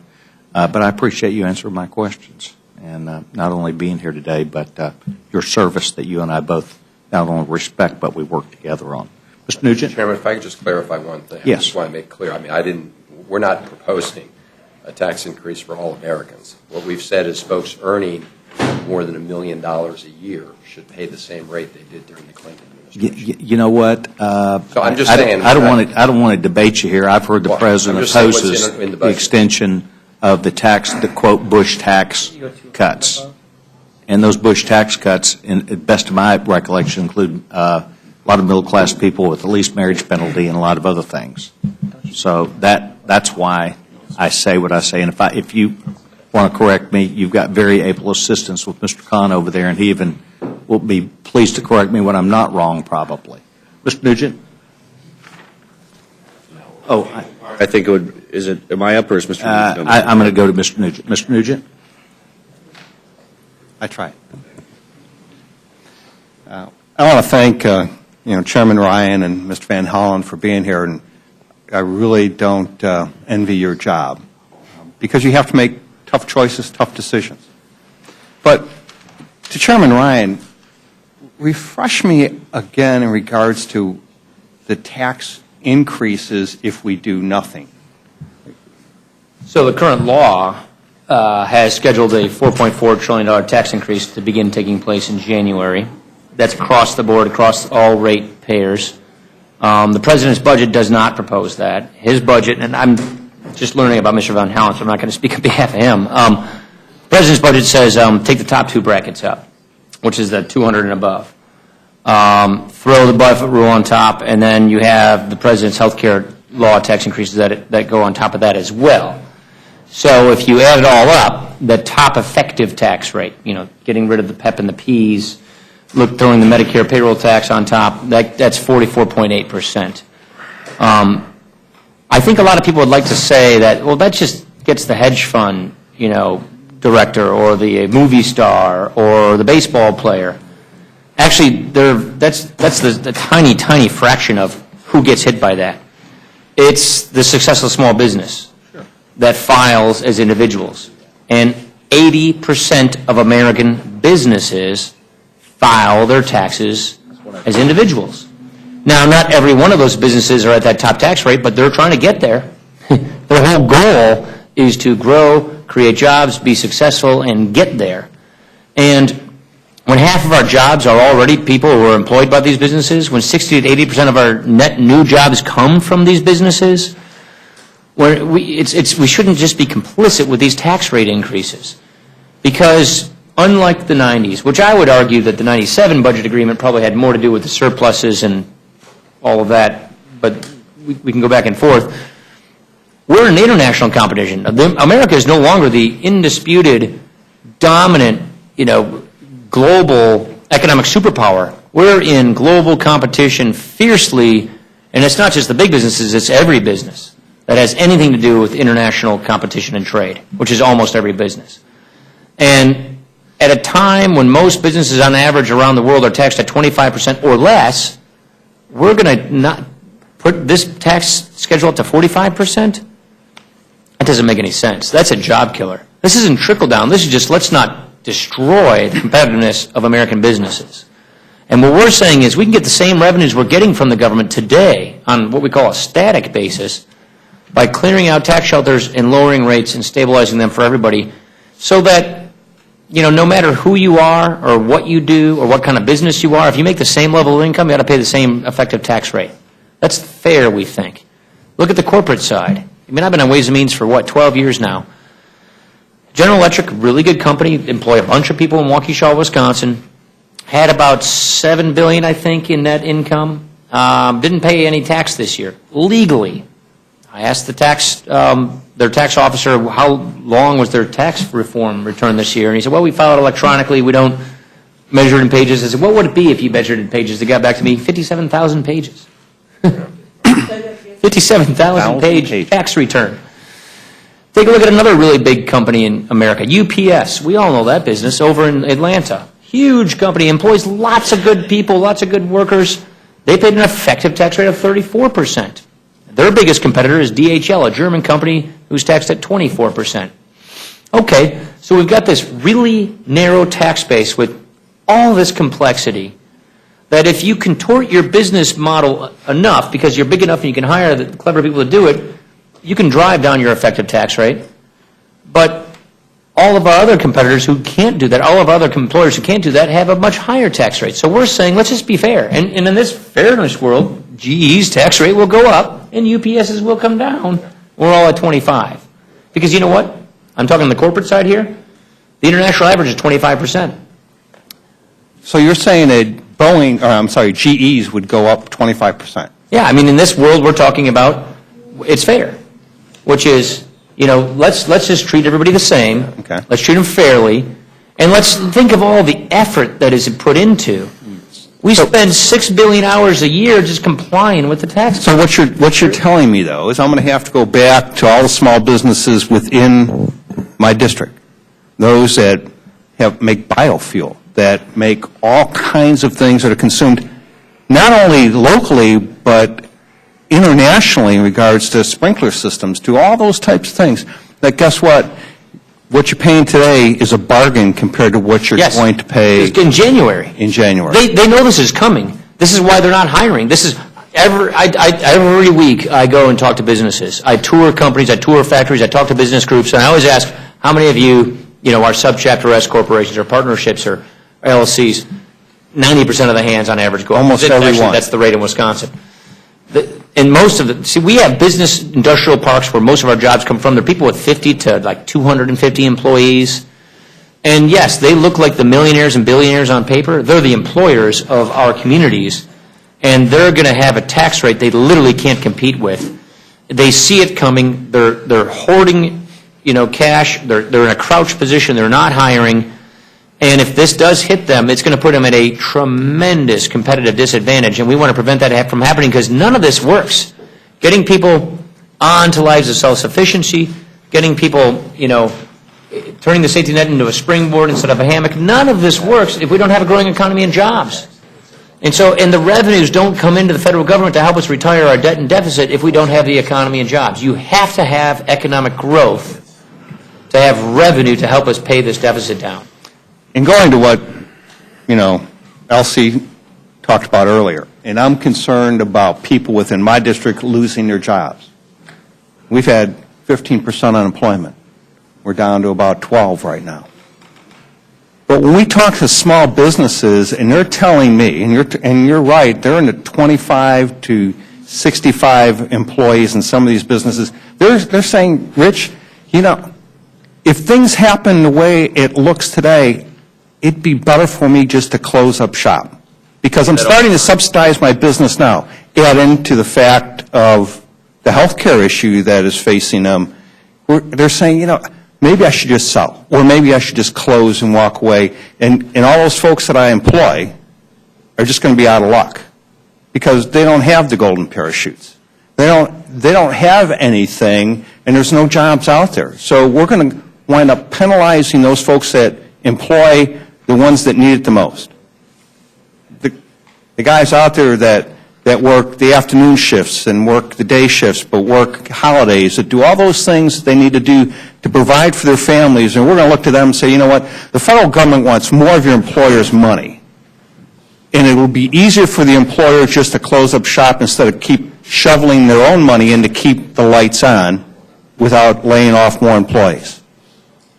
So that's the future they have to look forward to in 2013, if we do nothing. And obviously, we don't agree with that, so we think we ought to put out an alternative, and that's what we're doing. One other thing that's the giant that we're not talking about that comes up in 2013 is sequestration. What does your budget proposal do in regards to that? It keeps the sequester in place, but it prepares for the first year's sequester by requiring 6 authorizing committees to do reconciliation to replace the first year's sequester hit with different cuts in spending. If you think of the sequester formula, it is a formula that says $11 billion comes from mandatory spending, 55 from defense, and 39 from domestic every year, and that's just sort of a crude formula.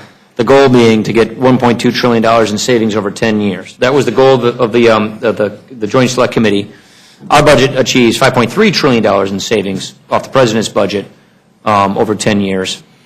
But what we say is, for the first year sequester, we bring discretionary spending down $19 billion, and then the rest of it, we reconcile these 6 committees to get savings to, over time, overcompensate for that amount, so we can replace the first year sequester, because we think it would be dangerous to, in the middle of a war, drop defense spending $55 billion on January. And there are people who have concerns about domestic discretionary spending.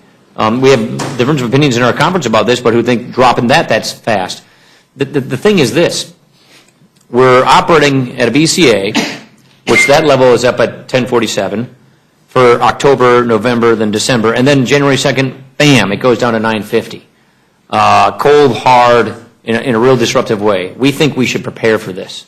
We think we should begin now by showing how we will get savings to prevent that cliff from occurring, and but not turn off the savings and get the savings through the reconciliation process, because as you know, discretionary spending is only 39% of the budget. The other part of the budget is pretty much on autopilot. It's been untouched. We haven't done reconciliation for savings since 2006.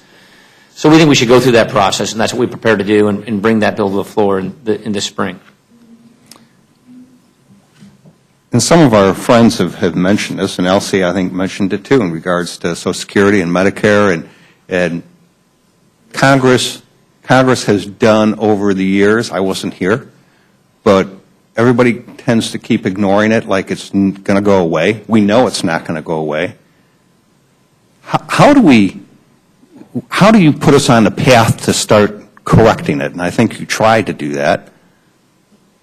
Well, that's a big question. Our budget is the attempt to do that, is to see those gathering storms on the horizon, see the debt crisis coming, and deal with the drivers of our debt.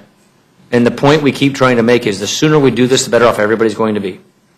The sooner we put in place common sense, smart, bipartisan reforms in Medicare, the more you can prevent disruptive changes in people's lives who are already on Medicare, who are about to go into Medicare. The sooner you can reform spending on other programs, the less likely you have to have sudden disruptive austerity cuts that affect people right away. And what I would argue is during a debt crisis, which is if you wait until it's too late and the bond markets have turned on you, then the people who need government the most, the people who are low income and elderly, they get hurt the first and the worst. And so what we're trying to do here is 2 things.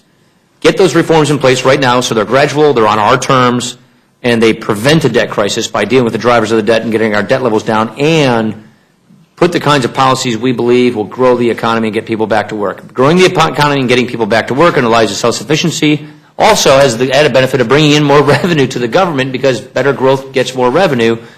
So we're trying to get ourselves on a virtuous cycle of more jobs, more revenue, more growth, spending discipline and spending reforms, versus what I would call the vicious cycle, which is the path we are on right now, which is debt, decline, and despair. Because then you're in an austerity mode like Europe, and you're cutting just to keep up with the bond markets, and you're dramatically disrupting people's lives. We're trying to do it in a way that we give people time to prepare. Because right now, our government, both political parties, have made a lot of empty promises to people in this country, which are quickly going to turn into broken promises. We want to make good on these promises, especially for people who've already retired or are about to retire. In order to cash flow those commitments, we've got to reform these programs for the younger generation so that we can make good to the current generation and make sure that these programs are there for the younger generation. And we just have to do things that more reflect the 21st century, which is what I would argue our reforms try to do. And so it's all about seeing this debt crisis coming and trying to preempt it from happening and getting us back on the path to growth in this virtuous cycle we're trying to achieve. That's as fast as I can describe what it is we're trying to do. I know both of you have the best intentions, and I know that two different plans are in place. We'll hear, I'm sure, Mr. Van Hollen's budget. But at the end of the day, the American people are looking at us to say, you have to make a decision.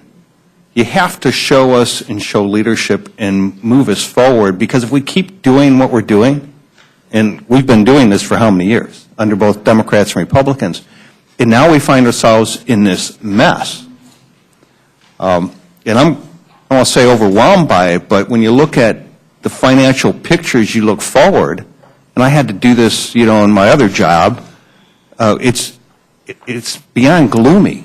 And I worry about, I have, 250,000 retirees in my district, 250,000. And, the country's picking up, 10,000 a day, new ones. If we don't do something soon, how do I look at these people in 7 to 10 years from now when it's not reversible? When we're sitting here looking like Greece and Europe, where you start having to cut people's benefits. I don't think any of us want to be there. And at the end of the day, we know you can't do it just by taxing the rich to oblivion, because that's not going to end this cycle. So I want to commend both of you and Mr. Van Hollen for putting forth a budget, and Chairman Ryan for sticking to your guns. And I appreciate it. Thanks very much. I yield back. Gentleman yields back. Mr. Polis? Thank you. It's easy for those of us who are not on your committee to simply say, keep all the programs our constituents like and cut taxes, and while you're at it, get rid of those deficits. But you both have to put pen to paper and work on real numbers, and I commend you both for coming forward with plans. My only fault with both plans is both plans have trillions of dollars of deficit spending. I was hopeful that our Congress and both budgets could do better in a big, bold, and balanced way. Either one of these plans have trillions of dollars of deficit spending that Congress will be asked to vote on the budget for.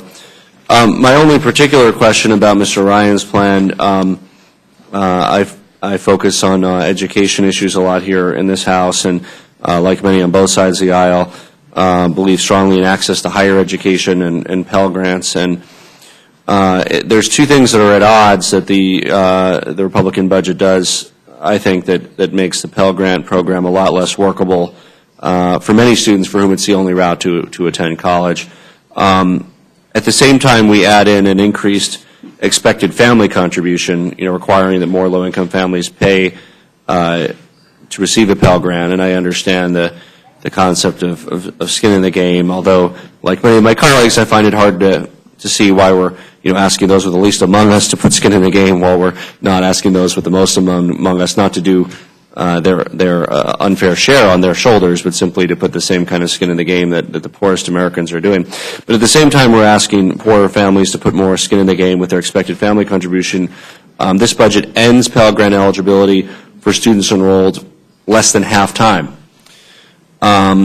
which is what many families will have to do to work to make the expected family contribution. So you put these families in a catch-22.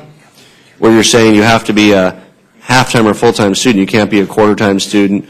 And it's very hard if you're working full-time, in part to make your expected family contribution. It's very hard to work full-time and still be a half-time student. You might be a quarter-time student or a third-time student, but if you are working 40 to 60 hours a week. So again, I would ask the chairman how he can reconcile these two. Again, understanding the expected family contribution. I wouldn't necessarily object to that if sacrifice was called for across the board, and I understand that that's not in this case. But again, that to me seems at odds with saying, with also ending Pell Grant eligibility for students who might be working to earn an associate's degree over 4 or 5 years, as many of them have to do because they have to support themselves while they're doing it. So I'd say a couple of things. This program has more than doubled since 2008.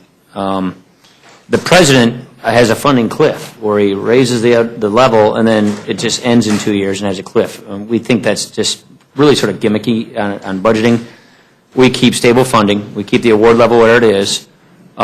The other argument I would make is I think it's a bad idea, just from a budgeting standpoint, to move things into what we call the mandatory autopilot spending column and away from discretionary. I think it's better to keep things discretionary so that you can make adjustments. If you think there are part-time issues that need to be dealt with. These are I think they're discretionary programs for every budget, right? No, they did a combination of conversion of Pell into mandatory and discretionary. We want to keep it discretionary. The other point I would say is we keep the award at $5,500, but we worry about all the new studies we've seen about how it's feeding tuition inflation. And so I think we need to look at that, which is, as we've watched the award levels go up, we watch a commensurate rise in tuition inflation. And so I think that there's an issue there, which is we're feeding tuition inflation, and as we see universities see the award levels go up, they just, charge the student more. So I think we don't want to feed more inflation.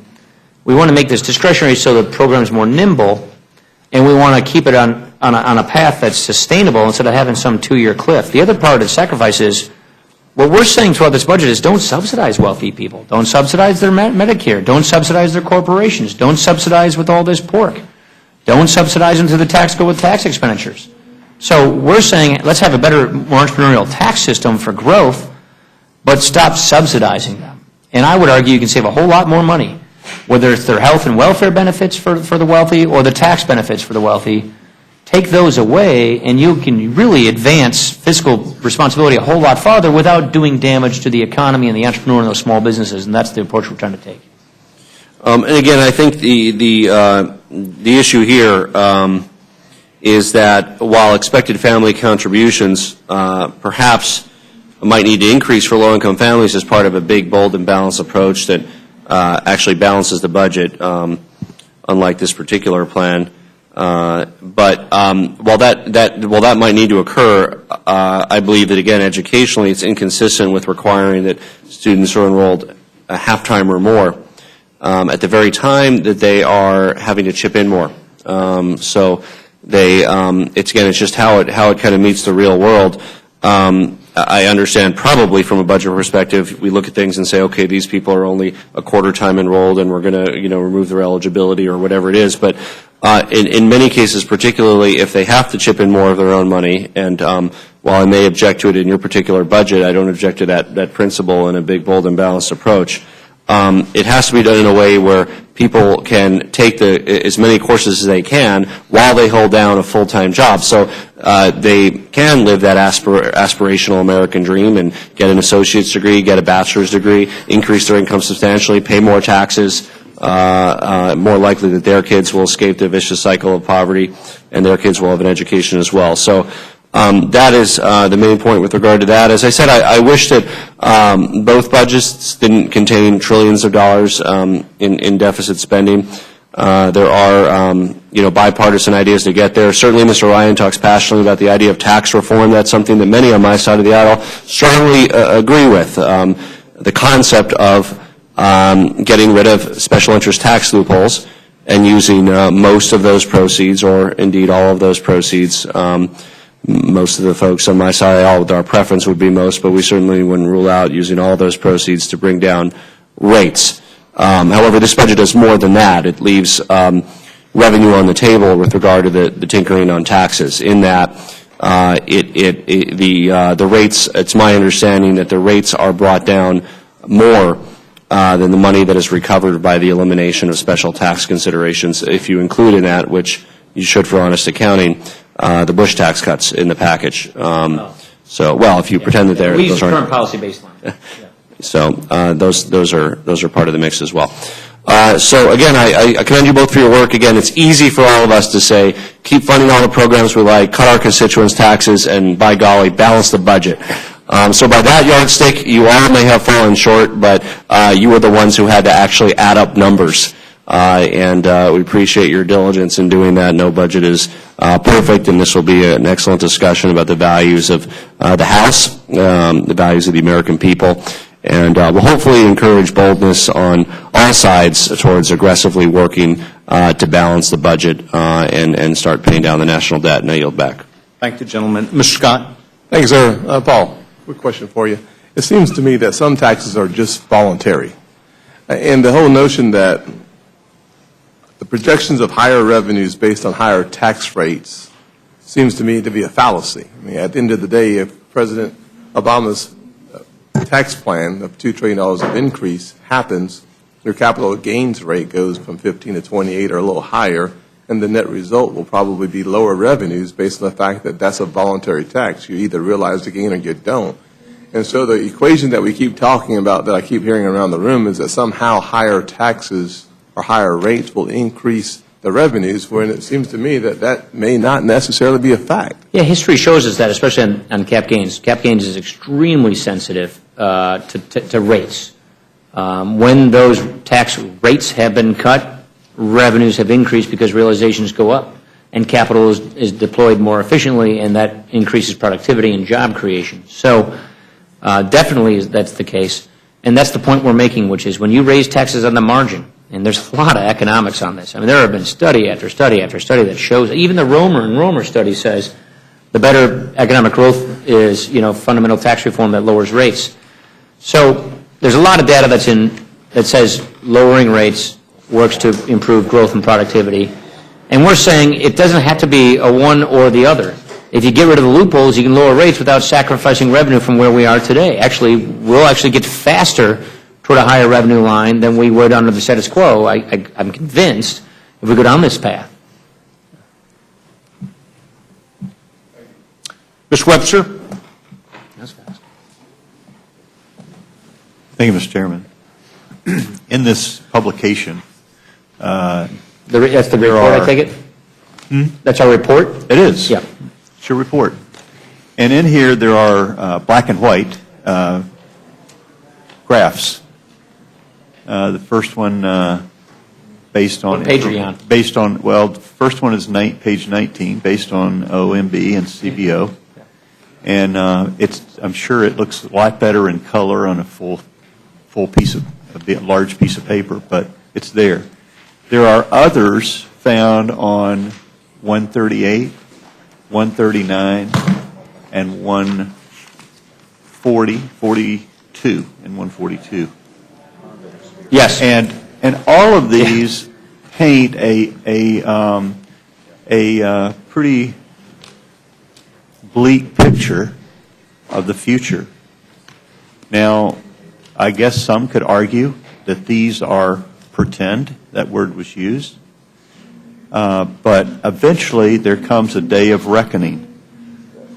And it looks like that there are, especially on the one on page 138, there is a comparison between the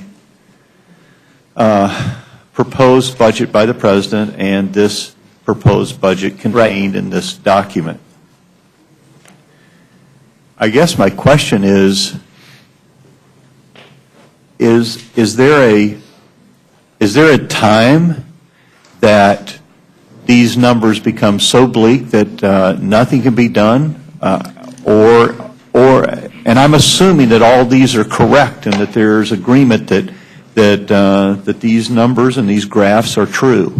And if they are, then I guess my question to both of you, but I'll start with you, Mr. Ryan, is aren't we obligated to do something? that's kind of our thinking. Page 139 is out of the president's budget, their path of debt. Page 138 is the 10-year window on the level of spending we propose versus the level of spending the president proposes. And the first chart you were showing, which was the debt chart, what was that, It was 19, page 19. 119. No, I'm sorry. 142. Oh, 142. Yes, that one, 142. You can use that one, yes. That shows you, that's the CBO alternative fiscal scenario, their long-term outlook. The answer to your question is we don't know exactly when we lose control of the situation. I've been writing these budgets since 2007, basically, and back in that time, they were telling me, the budget experts, we had about a decade before a debt crisis. Then came the recession. Then people told us we had about 5 years. Now the experts are telling us that we got maybe 2 years. Okay, what does that mean? It means if we don't show that we're getting this under control, if we don't show that we're addressing the drivers of our debt, the bond markets aren't going to believe us anymore.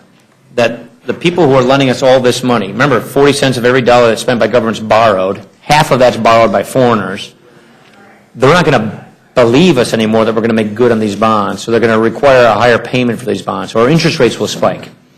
Once our interest rates spike and start leaving us, that's when we literally lose control of our fiscal situation. That's when just interest on the debt itself becomes sort of basically the biggest government program. It's when the economy slows down, it's when home loans and car loans and mortgages and business loans become much more expensive, and we get into a really ugly situation, a debt crisis. And so we see this coming because these are all the projections, which really are projections on what I would call fairly conservative interest rates. But if we show that we don't have the political will or we're not making the progress to fix this, then we lose control of the situation. We got downgraded this year, not because of any sort of technical thing that happened in the economy. S&P said it's because the political system wasn't addressing the problem. And so my personal read of the situation, based upon my conversation with, the chairman of the Federal Reserve and the IMF and fixed income experts and economists, is they see America in gridlock. We're not a parliamentary system like European democracies, where they can pretty much turn fast because they're sort of one-party controlled governments, which is how parliamentary systems work. So we're in gridlock. So they're going to pause, and we're the world's reserve currency, which gives us a great privilege and gives us a little grace period. But they're just watching us. They're seeing, the two of us go at each other. They're seeing the Senate in one way and Obama in the House, and they're going to wait for this election. And then they're going to begin to render their judgment. And if we don't get this thing turned around pretty darn fast and show that we're actually putting it in place, they're probably going to stop giving us time. And so we feel we have a moral obligation to not only try to stop this from happening, fix the problem, but put a solution out there to show the country, here is what we will do if you give us permission to do it, to stave off a debt crisis, to give us time to prepare people who are seniors so they don't have disruption in their lives. Here's how we think, by applying the founding principles to the problems of the day, to give the solutions that prevent this debt crisis. And if we win that and have the ability to put this in place, we think we can stave off a debt crisis. But we really literally think we have a pretty narrow window of opportunity. My guess is about 2 years.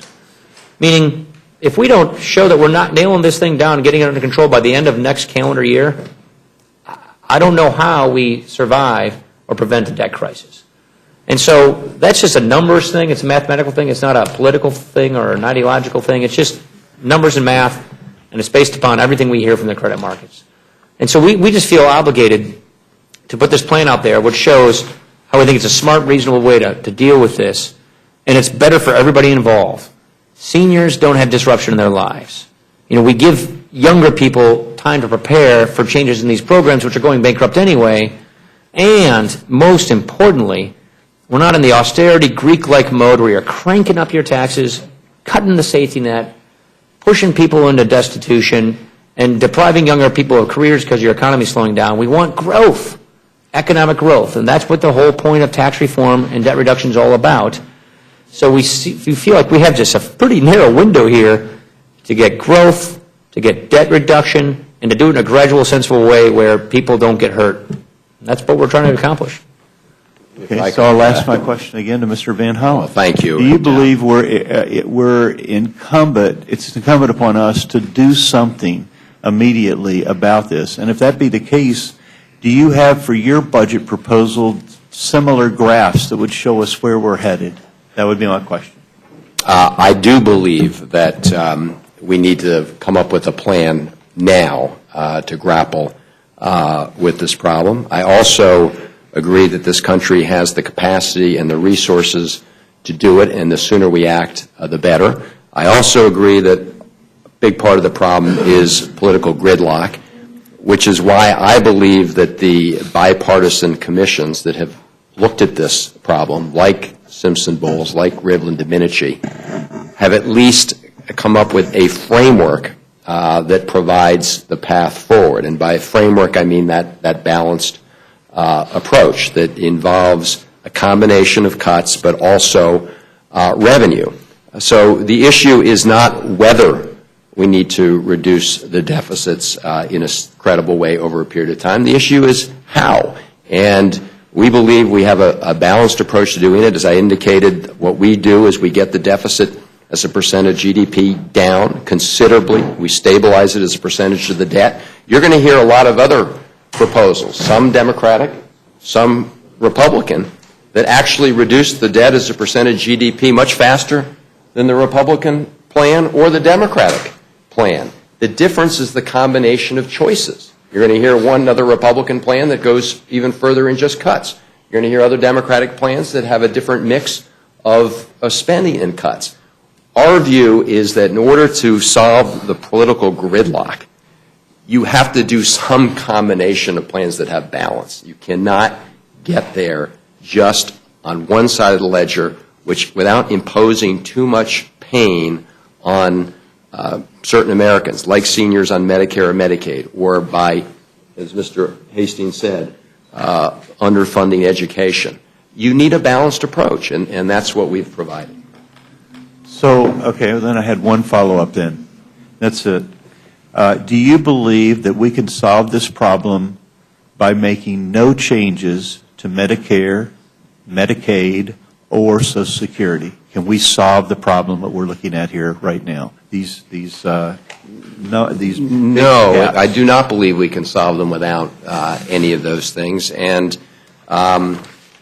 that is why we had a little discussion earlier. We made some significant changes to achieve savings in Medicare. We did it by trying to place more incentives in the health care system on the value of care and the quality of care that's provided rather than the quantity of care.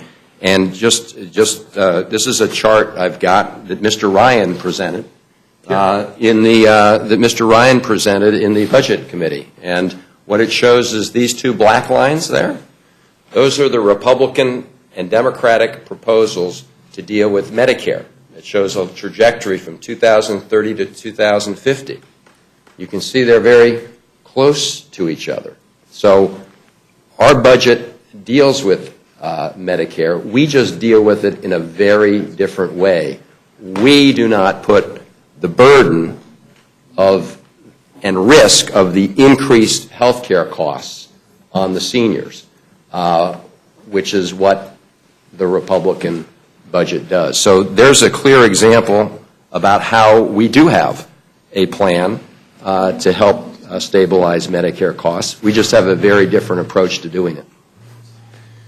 Okay. So, Mr. Ryan. Since I'm glad he used our chart. I liked your here chart. for everybody to see. The difference here is this red line shows you what Medicare, was projected to grow at. This is what our two approaches grow it at. Under the Affordable Care Act, the Independent Payment Advisory Board makes these decisions. They say, here's how we're going to cut reimbursements to healthcare providers to get Medicare to comply with these growth rates. We say, instead of 15 people making the decision, empower 50 million seniors with choices and use choice and competition, which has worked so well in every other aspect of our economy, to drive down prices, like in Medicare Part D, to get at the root cause of health inflation. At the end of the day, we're going to have a debate about health inflation and what's the best way to tackle it. We think this is a better way. Instead of empowering 15 unelected bureaucrats to make those decisions for everybody, empower 50 million seniors to make informed choices for themselves, and be discriminatory on who you subsidize. Don't subsidize wealthy people as much as everybody else. And if the person's a low-income person, give them a complete subsidy to cover their out-of-pockets. As they get sicker, give them more subsidy to protect them from sticker shock, from price increases. We think that's smarter, we think it's more targeted, and the more important point is, she who is the beneficiary of Medicare makes the decision. It's she and her choices with all these providers competing against each other for her business is what helps bring down those prices versus delegating the power to 15 political appointees to make those decisions. If And I that's the could difference just in our very big briefly, approaches. since I would, very briefly, you're going to hear a fundamental difference. Reclaiming my chart. On reclaiming the chart and the time. Just a fundamental difference here. Because the reality is the Affordable Care Act did put in place a number of mechanisms to change the incentive systems within Medicare to focus more on the quality of care, which is why the Congressional Budget Office, when they looked at the issue of what would be the effect of repealing IPAB, said it would be $3 billion over 10 years because they believe that the changes we made in the incentive system will help drive down the costs. Now, the reality is at the end of the day, if you give a senior a voucher, and the value of that voucher declines over time relative to projected costs, they are going to be left with the risks. They're going to be left holding the bag, and we think that there's a better way. Thank you, Mr. Chairman. Gentlemen, thank you very much for being here. We look forward to a rigorous debate on the floor tomorrow. And let me say that to the other witnesses, we have a total of 6 substitute proposals, actually 7, I guess, 6 if you include the Democratic substitute. So what I'd like to do is to say that I'm going to recommend to this committee that every single one of your substitutes is made in order, and that you'll have an opportunity to have a debate on the floor and proceed with this. And so, gentlemen, in light of that, Messrs. Scott, Honda, Ellison, and Mulvaney, if you would come forward, and we will proceed. I'll underscore again that I'm going to recommend to this committee that the proposals that you have before us will be made in order, that they'll be debated on the House floor. And in light of that, please proceed. And Mr. Honda, as a member of the Budget Committee, why don't you offer your remarks first? And Mr. Mulvaney, please come forward. Mr. Scott. And I saw that we had several other witnesses here, but again, we look forward to a full debate on the floor of your proposals. Excuse me. Yeah. He's sitting here. Mr. Honda.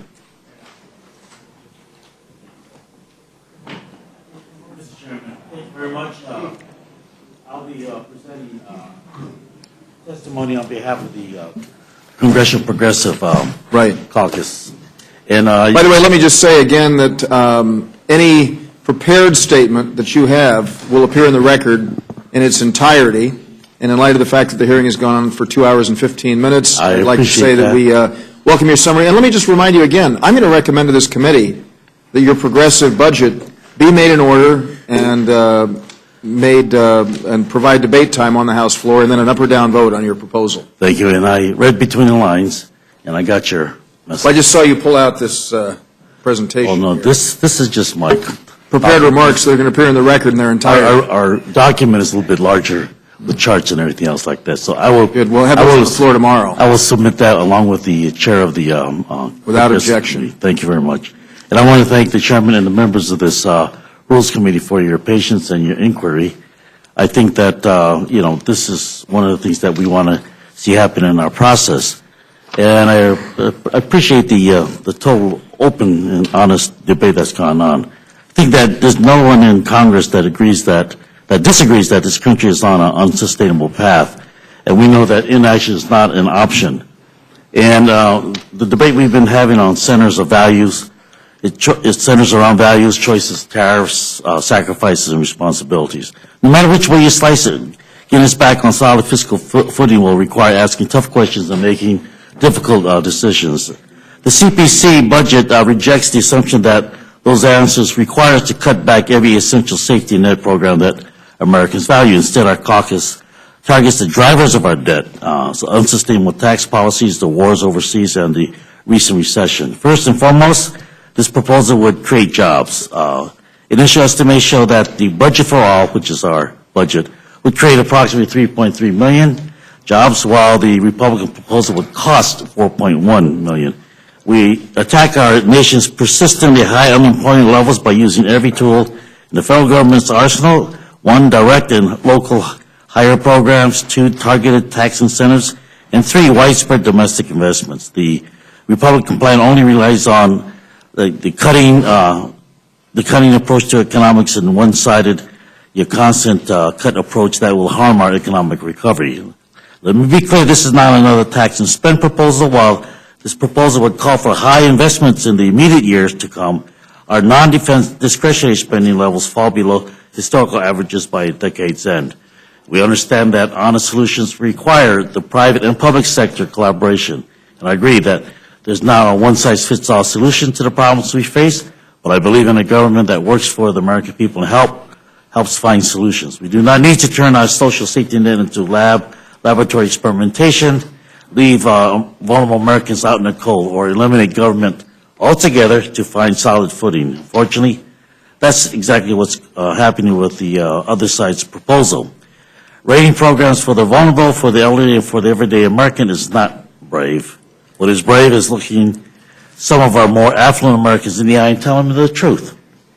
By concentrating on sensible solutions, we achieve lower deficits in the last 5 years of the budget window than Mr. Ryan's proposal, and further, we match the Republicans' level of debt to GDP ratio at 62.3%. This proposal proves that there is a pathway forward of shared responsibility and prosperity. And thank you, Mr. Chairman. Thank you very much. Mr. Mulvaney, a member of the Budget Committee, and then we'll proceed to Mr. Scott and Mr. Ellison. Yes, sir, Mr. Chairman, very briefly, I come today with 2 substitute amendments. I'm speaking on behalf of the Republican Study Committee. Mr. Garrett was called away, and I apologize for his absence, but we will be asking you to rule in order the Republican Study Committee alternative budget, which we propose to offer tomorrow. Also, on my own behalf, I'm proposing to offer for your approval and ruling in order today the President's budget, which we have sent over to the Congressional Budget Office, asked them scoring. You heard is not the correct term, but we have asked the Congressional Budget Office to actually analyze the President's budget. We have turned it into a bill consistent with a CBO analysis, and I'll be offering that budget tomorrow as well. I ask that you would rule both of those in order so that we can continue the debate on both of those issues on the floor at greater length tomorrow. Thank you very much, Mr. Mulvaney. Mr. Scott. Mr. Chairman, the Congressional Black Caucus budget starts with the President's budget, but pays for the extension of the tax cuts under 250 by closing corporate loopholes and taxing investment income as regular income. But we raise enough money to pay for the extension of those tax cuts. We then protect the social safety net, increase Pell Grants, create jobs, protect veterans, and when the dust settles, our budget is $767 billion, more deficit reduction than the plan report, than the Budget Committee plan. Good. Thank you very much. Mr. Ellison. Mr. Chairman and Ranking Member, thank you for allowing me. Mr. Honda has been leading the efforts of the Progressive Caucus on our budget, so I'll stand behind what he said. I just want to say in brief summary that I do have a prepared statement I'd like to submit for the record, and I don't know where that goes, but there you go. The Progressive Caucus budget is known as the Budget for All. That's hashtag budget number 4 all, and we encourage members of the committee to look at it carefully, and we look at members of the public to look at it carefully because it proves that we can front-load jobs, invest in America's infrastructure, take care of our social safety net, and be fiscally responsible, all of which we do simply by asking for Americans to make a shared sacrifice to get us there. So with that, I will conclude my statement and thank the Chairman for being Thank you very much, willing Mr. to we appreciate take it. a moment. Mr. Sessions? Thank you, Mr. Chairman. For either 3 of you, I presume Mr. Honda, Mr. Ellison, what is your amount of tax increase? The amount, evidently you've got a tax increase. Is that shared sacrifices tax increase? Yeah, we look at addressing the tax rate changes and add 5 more categories. And we maintain the Bush tax cuts for the 10, 15, 18%, 25, and 28. And then within beyond the 28%, we add approximately 5 more levels for the what we call the millionaire, billionaire tax. What would be that revenue? I'm sorry, I need to be more specific. What would be the revenue that you would be expecting out of this quote? Yeah, tax? we would look at approximately 6.8 trillion. 6 trillion. Yeah. Okay. Thank you. I yield. Mr. McGovern. Can I answer a question? Ours is 4 trillion, but you can get that number either mostly by just letting the tax cuts expire. You can get most of it, but we wanted to extend the tax cuts, and we treated investment income as regular income, a 0.25% speculation tax, a surcharge on millionaires, closing corporate loopholes and preferences, in and mortgage deduction for vacation homes and yachts, and we came up that without extending the tax cuts, we came up with 4 trillion more and did not have to dismantle Medicare or very serious cuts in education and job training and other important programs. Very quickly, on page 11 of our budget, we'll show you the areas of increases, and also show you the budget items also. And we look at trying to help the middle class get on their feet, and so we make a big infusion of investments at the front end, but we reduce our spending towards the end so that we can make sure that the folks who need to get the help will get on their feet and then participate in the economy. Thank you very much. Mr. McGovern. Thank you. First, Mr. Chairman, I'd like to ask unanimous consent to insert the statement by Representative Tammy Baldwin in the record. Without objection, Ms. Baldwin's statement will be in the record. And let me just say that I know that there were many other members who are supportive of these substitutes, and without objection, their prepared statements will be included in the record as well. And I just want to commend all of you for taking the time to put together these budgets. I look forward to supporting some. Some I won't support, but you know, I think these are serious efforts, and I appreciate it. I want to go back to what I said earlier today, and that is what I worry about from the Republican budget, again, is where the emphasis for sacrifice is on those who least can afford it. You know, the gap between the very rich and the poor is growing in this country. Our middle class is eroding, and some of the very programs that are being proposed for being cut in the Republican budget, you know, help strengthen the middle class. I know there's an ideological and a philosophical difference between some of us on this issue. I just want to, one thing I neglected to point out when Chairman Ryan was here, and I just found this out, is that some of the changes in his budget, you know, people need to put their bifocals on to read some of the things. There's a proposed change in railroad retirement benefits. Apparently, workers have negotiated a retirement benefit through collective bargaining that enables them not only to get their Social Security benefits, which they pay into, but they pay an additional tax, an additional annuity, to get an added benefit on top of that. Under the Republican budget, apparently, they're basically null and voiding that agreement and taking away, I guess, the additional benefit that these workers are paid into. So, again, as we talk about balancing the budget, let's understand where they're balancing the budget on workers and on people who at least can afford it. If I may, through the chair, I understand that Social Security is not part of a deficit reduction process, but rather a program where we're trying to increase benefits and sustain solvency. And if I may, I believe under Reagan and Speaker, the Irish guy, O'Neill, that they together had worked out a problem that Social Security faced. And they helped Social Security by including members of Congress as part of that mix. Right. So, there's ways to create solvency and solutions and better benefits, but Social Security is not part of the effort to, reduce the deficit. No, but what I was pointing out here is that in the Ryan budget, the additional benefit that these workers have negotiated I think is removed, and I guess is counted as part of the deficit reduction, which I think is unfair. But I agree with you. I mean, on some of these entitlement issues, it's going to take a bipartisan agreement. Tip O'Neill and Ronald Reagan were able to do it.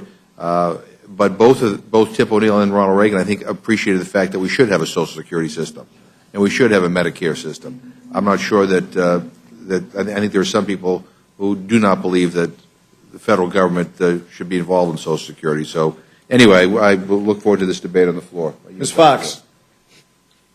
Thank you, Mr. Chairman. Mr. Mulvaney, I know you said that you submitted a request to CBO not to score the President's budget, but to provide information similar to what's being provided. The President's budget's been out for a while, though, and I'm wondering, there are a lot of tax increases, as I understand it, in the President's budget. Can you tell us what those tax increases, what they total? $1.9 trillion over the 10-year budget window. Okay. And then what's the deficit in that same period of time? The deficit in 2012 would be $1.3 trillion, $82 billion more than the CBO's baseline. The deficit would go down to $977 billion in 2013, which is $365 billion more than the CBO baseline. And then after that, Ms. Fox, it goes percentage of GDP. The total for the number in the 10-year baseline is $6.4 trillion within the 10-year budget window, $3.5 trillion more than the cumulative deficit in the CBO baseline. And when does the President's budget balance? Never. Never. Okay. Now, I know a lot of us would like to see the budget balance even more quickly than Mr. Ryan's budget balances, and I suspect the other budget that you're going to present will do that, will balance quicker. But say that again. When does the President's budget balance? The President's budget never balances, and the head of the OMB admitted as much during the full budget hearing that we had on the President's budget. The President is focusing instead on trying to get budgets down to a certain percentage of the overall economy, the GDP. But Mr. Zients, I can't remember how to pronounce his name, fully admitted that the proposal from the White House never balances. Okay. And what, excuse me, Mr. Honda. Just a minute, I'll come. What's the percentage of GDP the President wants to get the budget down, the spending down to? Mr. Honda may correct me on this. I believe it's 3% on an annual basis, that the White House has deemed that to be sustainable deficits. And it's as long the White House has taken the position, I think it's either 2.5% or 3% of GDP on an annual basis would be a sustainable annual deficit. The idea being that as long as your deficits are growing slower than your economy is, that ultimately the deficit will continue to get smaller as a percentage of GDP, but it never actually gets paid off because the budget never moves to surplus. Have we ever had a period of time in the country when the I don't know how to ask this exactly right, when the GDP is growing like that so that it is sustainable? I mean, well, the GDP has regularly grown on more than a 3% average. 1.7% now, right? I think last year it was. I don't know what it is for this year yet. I don't know if the numbers are out for the first quarter. But yet, it would not be unusual for us to go through several years of 3% GDP growth. The question is whether or not you want to pay off the debt. We've asked a philosophical and probably a moral question within the Republican Study Committee, which is, do we ever really intend to pay off the money that we're borrowing today? I think it's a fair question. And if you propose a budget that never moves to surplus, then the answer is no. The answer is we never intend to really pay it back because we don't actually ever move to surplus and generate the money necessary to pay down that debt. Right. And the budget that Mr. Ryan's proposed comes to balance in 2040? 2040. And the one for the RSC? 2017. 2017. So 5 years from now. Yes, ma'am. It balances. Okay. One more time. The President's budget never brings us to balance. And that's why we think the debate is healthy on the floor to provide the contrast between the various budgets that are being offered. Okay. Thank you very much. Thank you, Mr. Chairman. So, Mr. Vaughan. I'm sorry. I apologize. Mr. Honda wanted to speak, and I meant to recognize him. I apologize. No, I'll wait for the Mr. Chairman.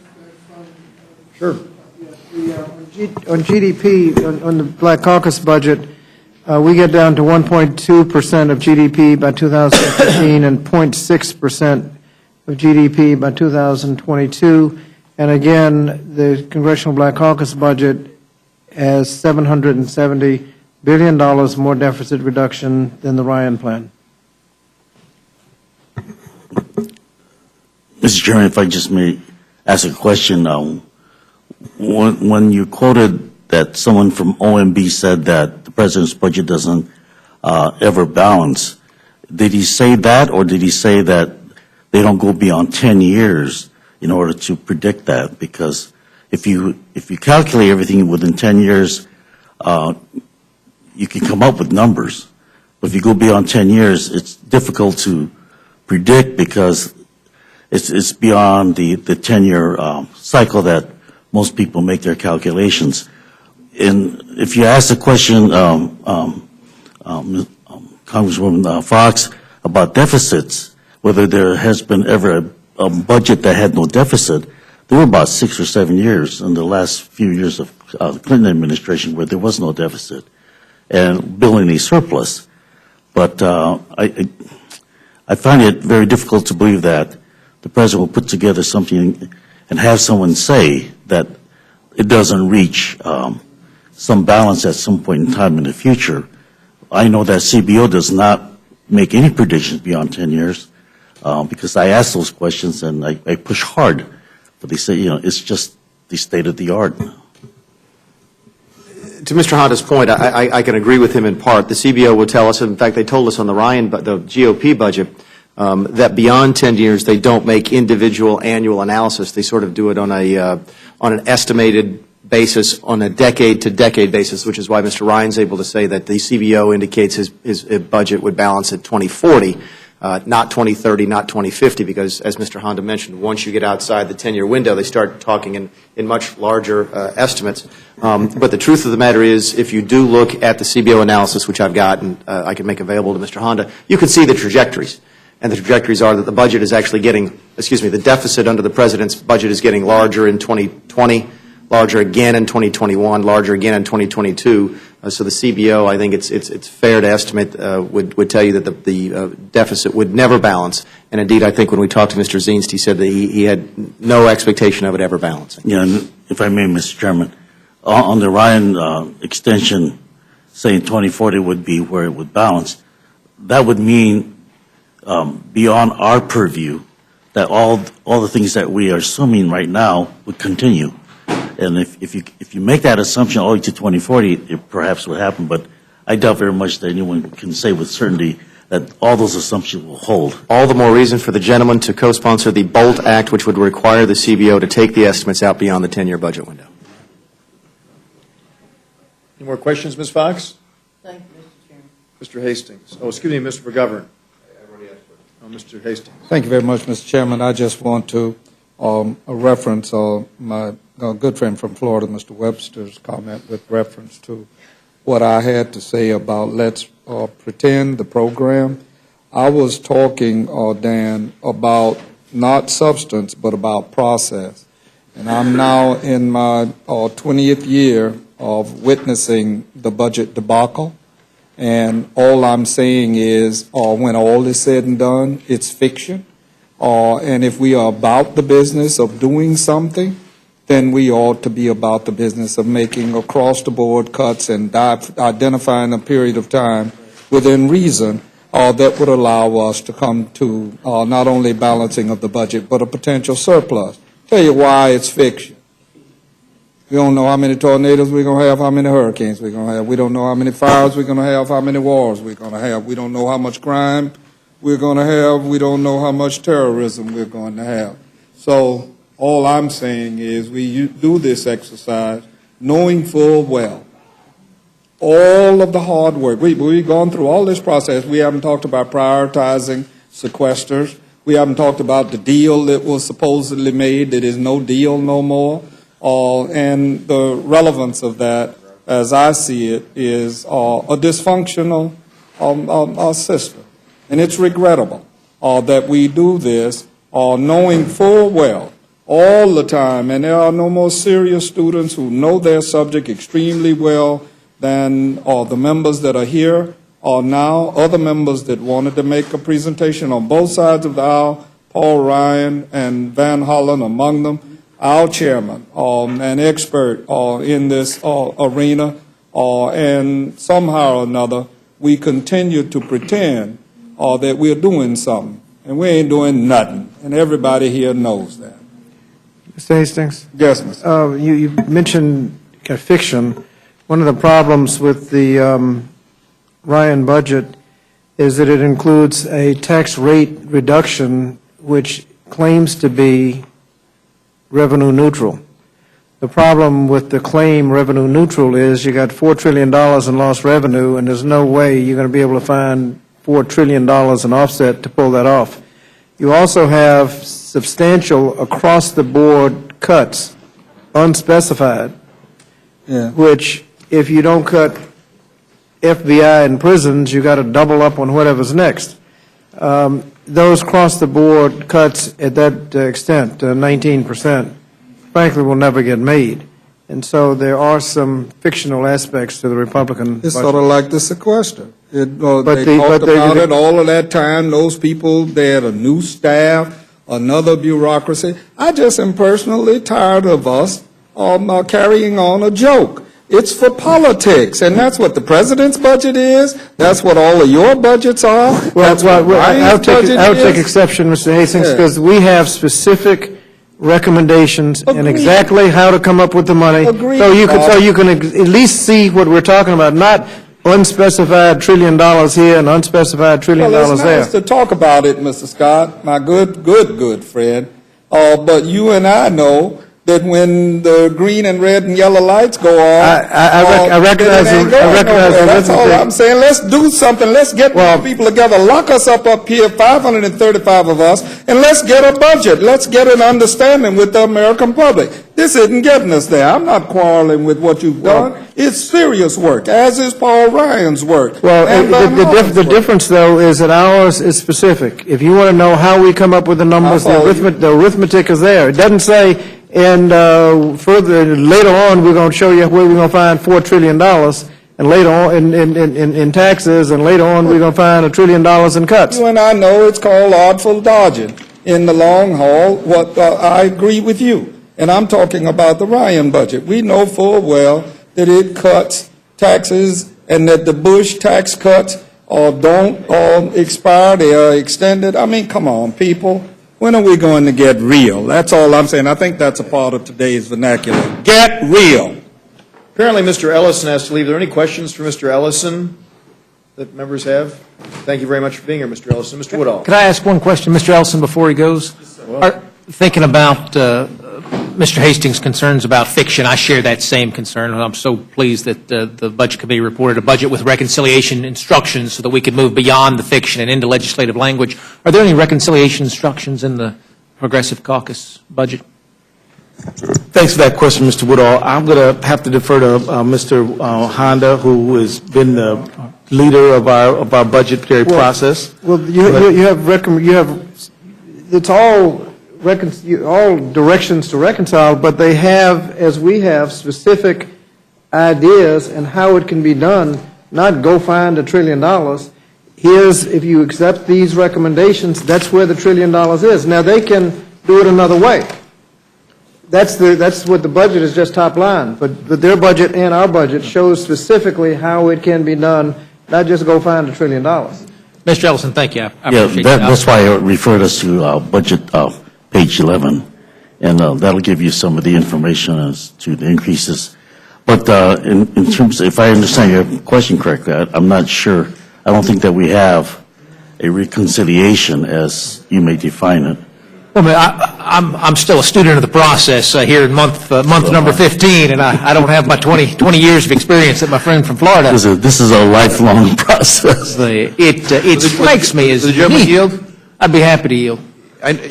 How long were you an aide up here? I would want to distinguish between having a seat that doesn't have a voting card that goes along with it. I'll tell you, I'm paying a little closer attention to what's what's happening here these days, because you once served one master, now I serve 900,000 back home, and those 900,000 want answers.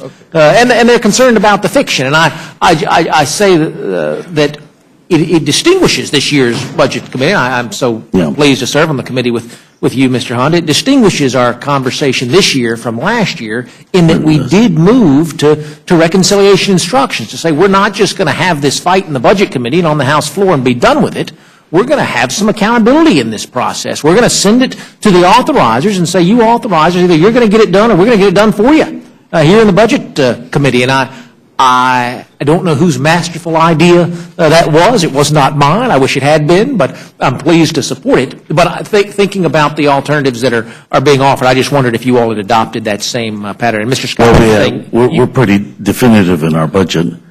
And the one reason that we had our conversation in the Budget Committee where I presented an amendment where we try to address education, protect education, as some members on your side try to protect certain parts of the budget, that I believe in Mr. Ryan's budget, he had something like over $27 million of discretionary cuts, but nondescript.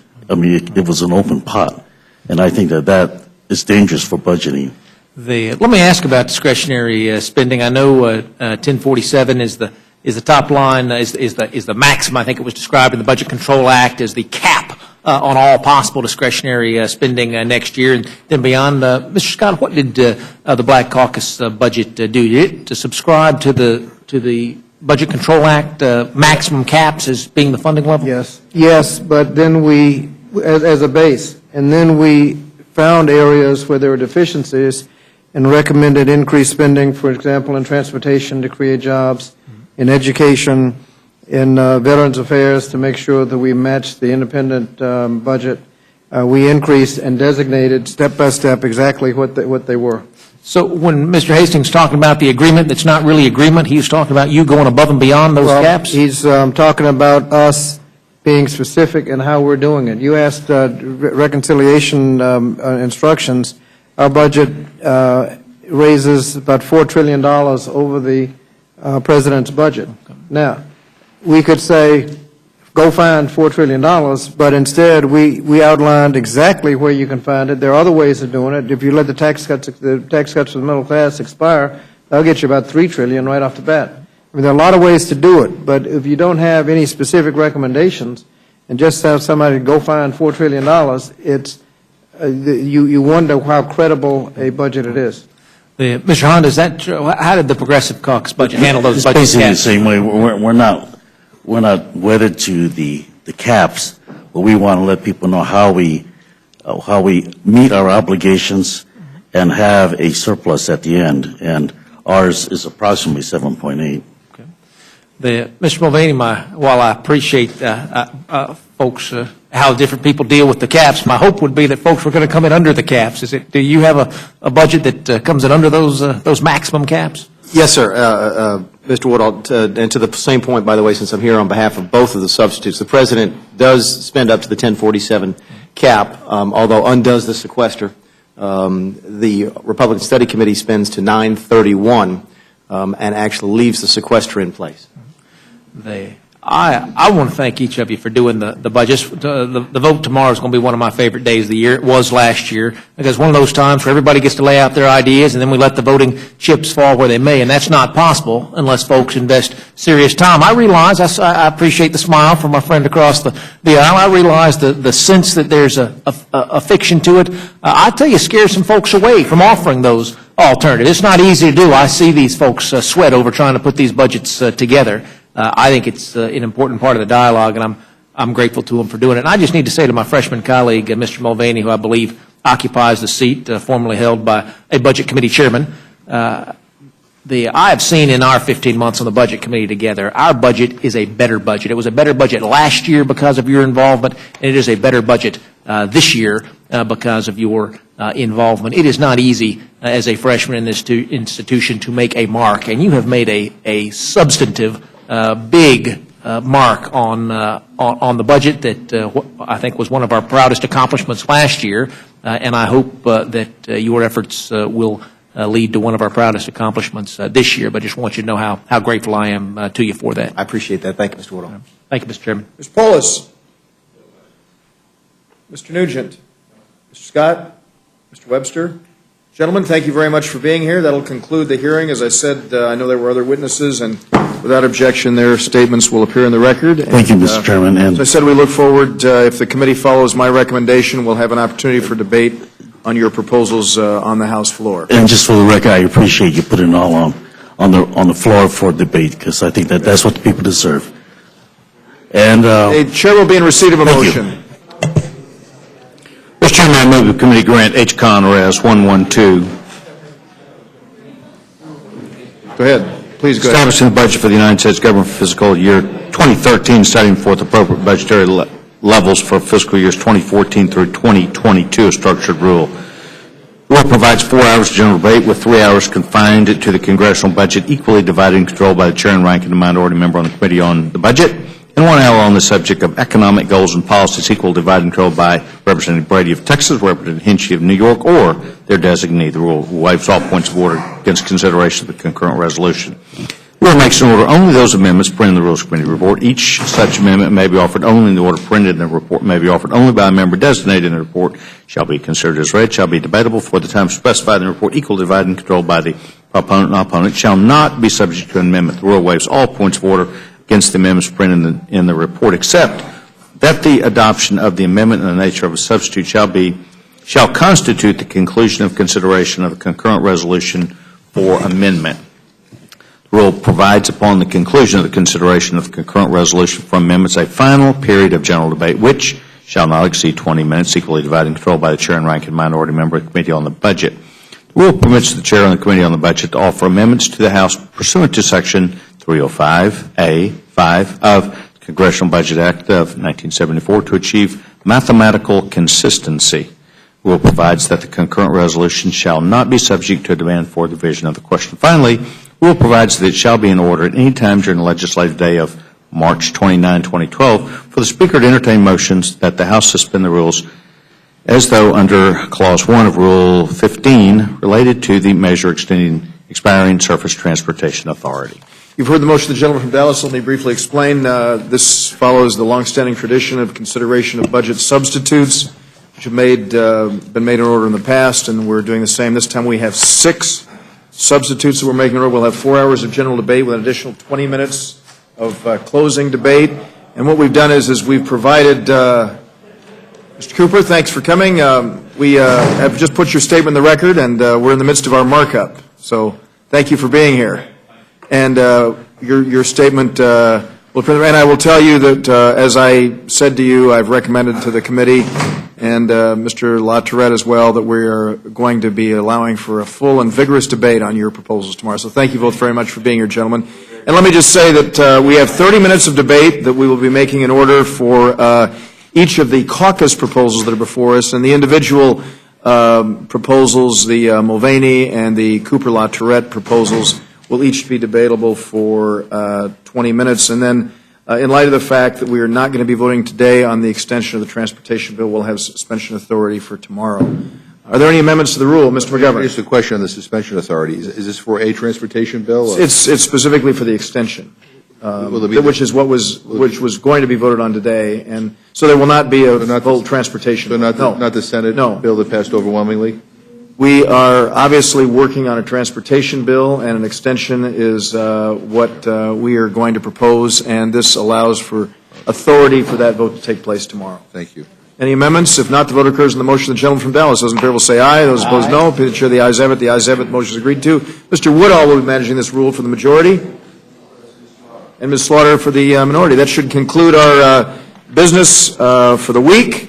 And we don't anticipate any meetings, but you never know what might happen. And I hope everyone has a great Easter and a wonderful break. Without objection, the committee stands adjourned.